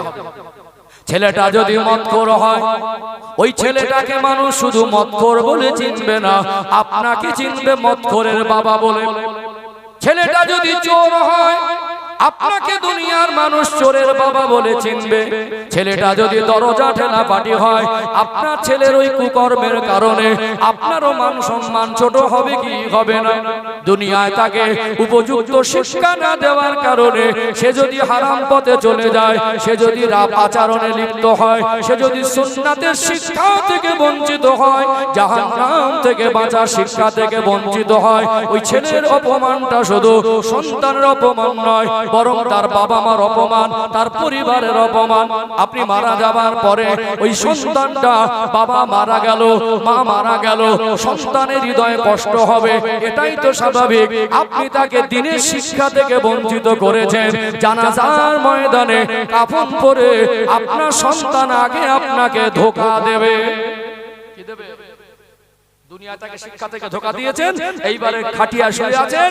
ইমাম সাহেবকে বলছি, ইমাম সাহেব নিয়তটা বাংলায় বলে দেন। ইমাম সাহেব দেখছে এখানে যদি কোড়া করে প্রতিবাদ করি তো আমার চাকরি যায় যায় অবস্থা। নিয়তটা বলে দিতে হবে, কিছু করার নেই, সব সমাজের পণ্ডিতরা অপেক্ষা করছে। লজ্জা! 40টা জানাজা পড়বেন, জানাজা নামাজ নিয়তটা মুখস্থ করতে হবে, এই চিন্তা নিজের ভিতরে জাগ্রত করতে পারলেন না। আজও বাংলায় বলে দিতে হয়, মেনে নিলাম, বাংলায় বলে দিল। শুধু জানাজাটা কি, ওই নিয়তটা কি জানাজা, আরো দোয়া কালাম আছে? শুধু নিয়তটা কি জানাজা, আরো দোয়া কালাম আছে? আছে না? ইমাম সাহেব না বাংলায় বলে দিল, আর কে বলে দেবে? ওটা নাই বেড়া পার হলো প্রথম ধাপ, পরের ধাপগুলো আমরা 40টা মানুষের জানাজা পড়েছি। জানাজা নামাজ কিভাবে পড়তে হয় সেই শিক্ষার চেতনা নিজের ভিতরে জাগ্রত করতে পারিনি, হৃদয় মরে গেছে। আপনি আপনার সন্তানকে শিক্ষা থেকে বঞ্চিত করেছেন। ও হাট্টি মাটিম যদি মুখস্থ হয়, ইংরেজির অক্ষর যদি মুখস্থ হয়, জানাজা নামাজের পদ্ধতির কেন মুখস্থ নেই? এ দোষ তো সন্তানের নয়, এ দোষ 100% বাবার। এখন তার যা মানসিক অবস্থা, বুক ফেটে কান্না আসছে। হুজুর নিয়তটা বললে কানে ঢুকবে না, মাথার উপর থেকে যাবে। গেল মাথার উপর থেকে, আপনি তাকে ধোঁকা দিয়েছেন। ও আল্লাহু আকবার বলে ডাইনে বামে সালাম ফিরে ও ধোঁকা দিয়েছে। ওই যে বাবা চলে গেল, মরণের সময় বাবাকে, সন্তানকে যদি উপযুক্ত শিক্ষা না দেন, শান্তিতে মরতে দেবে না। শেষ জীবনে যখন শরীর আর চলবে না, তখন আপনাকে শান্তিতে থাকতে দেবে না। মরণের সময় শান্তিতে মরতে দেবে না। জানাজা নামাজেরও হক ফাঁকি দেবে। কবরে চলে যাবেন, বোঝা হালকা হয়ে যাবে। বাবার কবরের ধারে যাবার কথা ওর মনে পড়বে না। এটা বাবা মার ভুলের কারণে, দায়িত্বহীনতার কারণে সন্তানকে খাইয়েছেন, পোশাক দিয়েছেন, চিকিৎসা দিয়েছেন, জেনারেল শিখিয়েছেন, আর শুধু সুন্নাতের শিক্ষাটা সব পারিবারিক ভাবে দেননি, ইসলামের শিক্ষাটা পারিবারিক ভাবে দেননি। এর ফলাফল দুনিয়ায় ভোগান্তি, কবরে আর হাসরে। ঠিক বললাম না ভুল বললাম? বাবা যখন অসুস্থ আর শরীর চলে না, মুমূর্ষু অবস্থায়, এইবারে ছেলে মেয়ে বৌমা গুলো রসগোল্লা, ডালিম, বেদানা, ছানা, দই মাথার ধারে সব শস করে দিয়েছে। বৌমাটা বলছে, আমার শ্বশুর আমাকে খুব ভালোবাসতো। কি মায়া কান্না! যখন খেতে পারতো তখন খেতে দিল না, এখন চলে যাবে বুঝতে পেরেছে। এখন লোকজন সরো হয়ে গেছে, আমার শ্বশুর আমাকে ভালোবাসতো। তখন মনে মনে করতো বুড়োটা মরে গেলে ভালো হয়, আর জ্বালা যন্ত্রণা ভালো লাগে না। এইবারে সব লাইনে দাঁড়িয়ে আছে, এক চামচ করে পানি দিচ্ছে, এক চামচ করে পানি দিচ্ছে। খেতে পারুক আর না পারুক গালে ঠাসছে। একটা মেয়ে বলছে, আমার হাতের পানিটা খেয়ে আমার আব্বা মরেছে। এই জিনিসটাকে হালকা ভাবে নিচ্ছেন নাকি? হালকা ভাবে নিচ্ছেন মনে হয়। এখানে ইসলাম আমাদের কি বলেছে জানেন? সময়টা কত কঠিন মুহূর্ত। আমি কেন বলেছি, একটা মানুষকে যদি সে তার সন্তানকে দ্বীনের শিক্ষা না দেয়, উপযুক্ত শিক্ষা না দেয়, অনেক সময় সন্তানরা মরণের সময় তাকে শান্তিতে মরতেও দেয় না। কথাটা আমি বেকার বলি না, আমার কোনো কথা, সব কটা কথা মেপে বলি আমি। ও ভাইজানেরা, সোনার মানিক যুবকেরা, আব্বার মায়েরা, নবী আমার সোনার জবানে জানিয়ে দেন, একটা মানুষ যখন ইন্তেকালের সময় হয়ে যায়, সাকরাতুল মউতের কষ্ট বড় কষ্ট। আল্লাহর হাবিব হুজুর আমার আফাতের অন্তিম মুহূর্ত, আল্লাহ নবী কখনো হুঁশ হারাচ্ছিলেন আর কখনো বেহুশ হয়ে যাচ্ছিলেন। নবী আমার ভাবতেছিলেন, আমাকে দুনিয়া ছেড়ে চলে যেতে হবে। আমার আল্লাহ আমাকে আগাম জানিয়ে দিয়েছেন, ইন্নাকা মাইয়িতুন ওয়া ইন্নাহুম মাইয়িতুন। আমার হাবিবে প্যারা, ইতিপূর্বে আমি আল্লাহ বহু নবী রাসূলকে দুনিয়া জমিনে পাঠিয়েছিলাম। আমি আল্লাহ আপনাকেও পাঠিয়ে, তারা একে একে সকলে মৃত্যুবরণ করেছে। আপনাকে একদিন মউতের স্বাদ নিতে হবে। আল্লাহর হাবিবের অন্তিম সময় এমন সময় হযরতে জিবরাইল আমিন আলাইহিস সালাম আসলেন।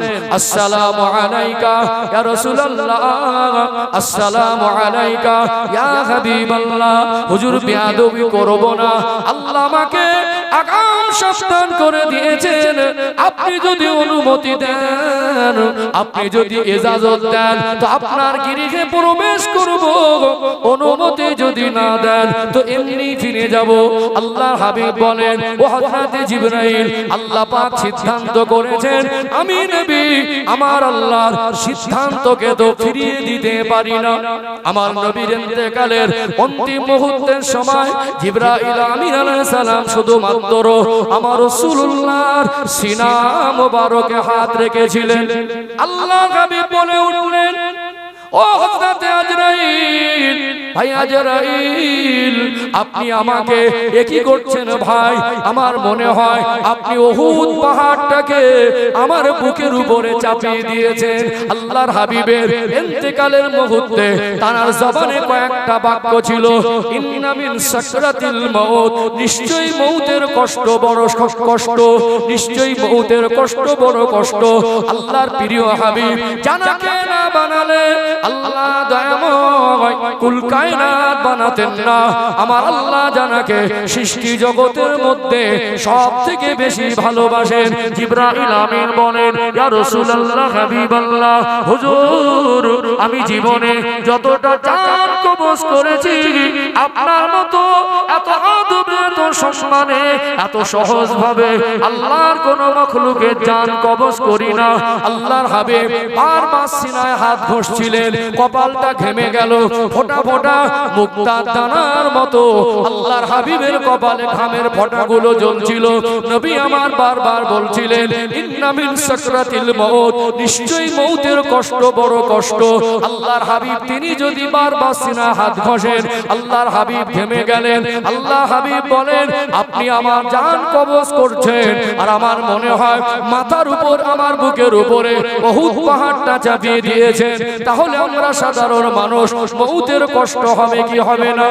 নবী আমার বলেন, মুমূর্ষু ব্যক্তি যখন অসুস্থ অবস্থায় বিছানা সজ্জা, বিরক্তি করা যাবে না, চিৎকার মেরে কান্নাকাটি করা যাবে না, ওই সময় খাবার নিয়ে চাপাচাপি করা যাবে না, কলেমা শরীফের তালকিন দিতে হবে।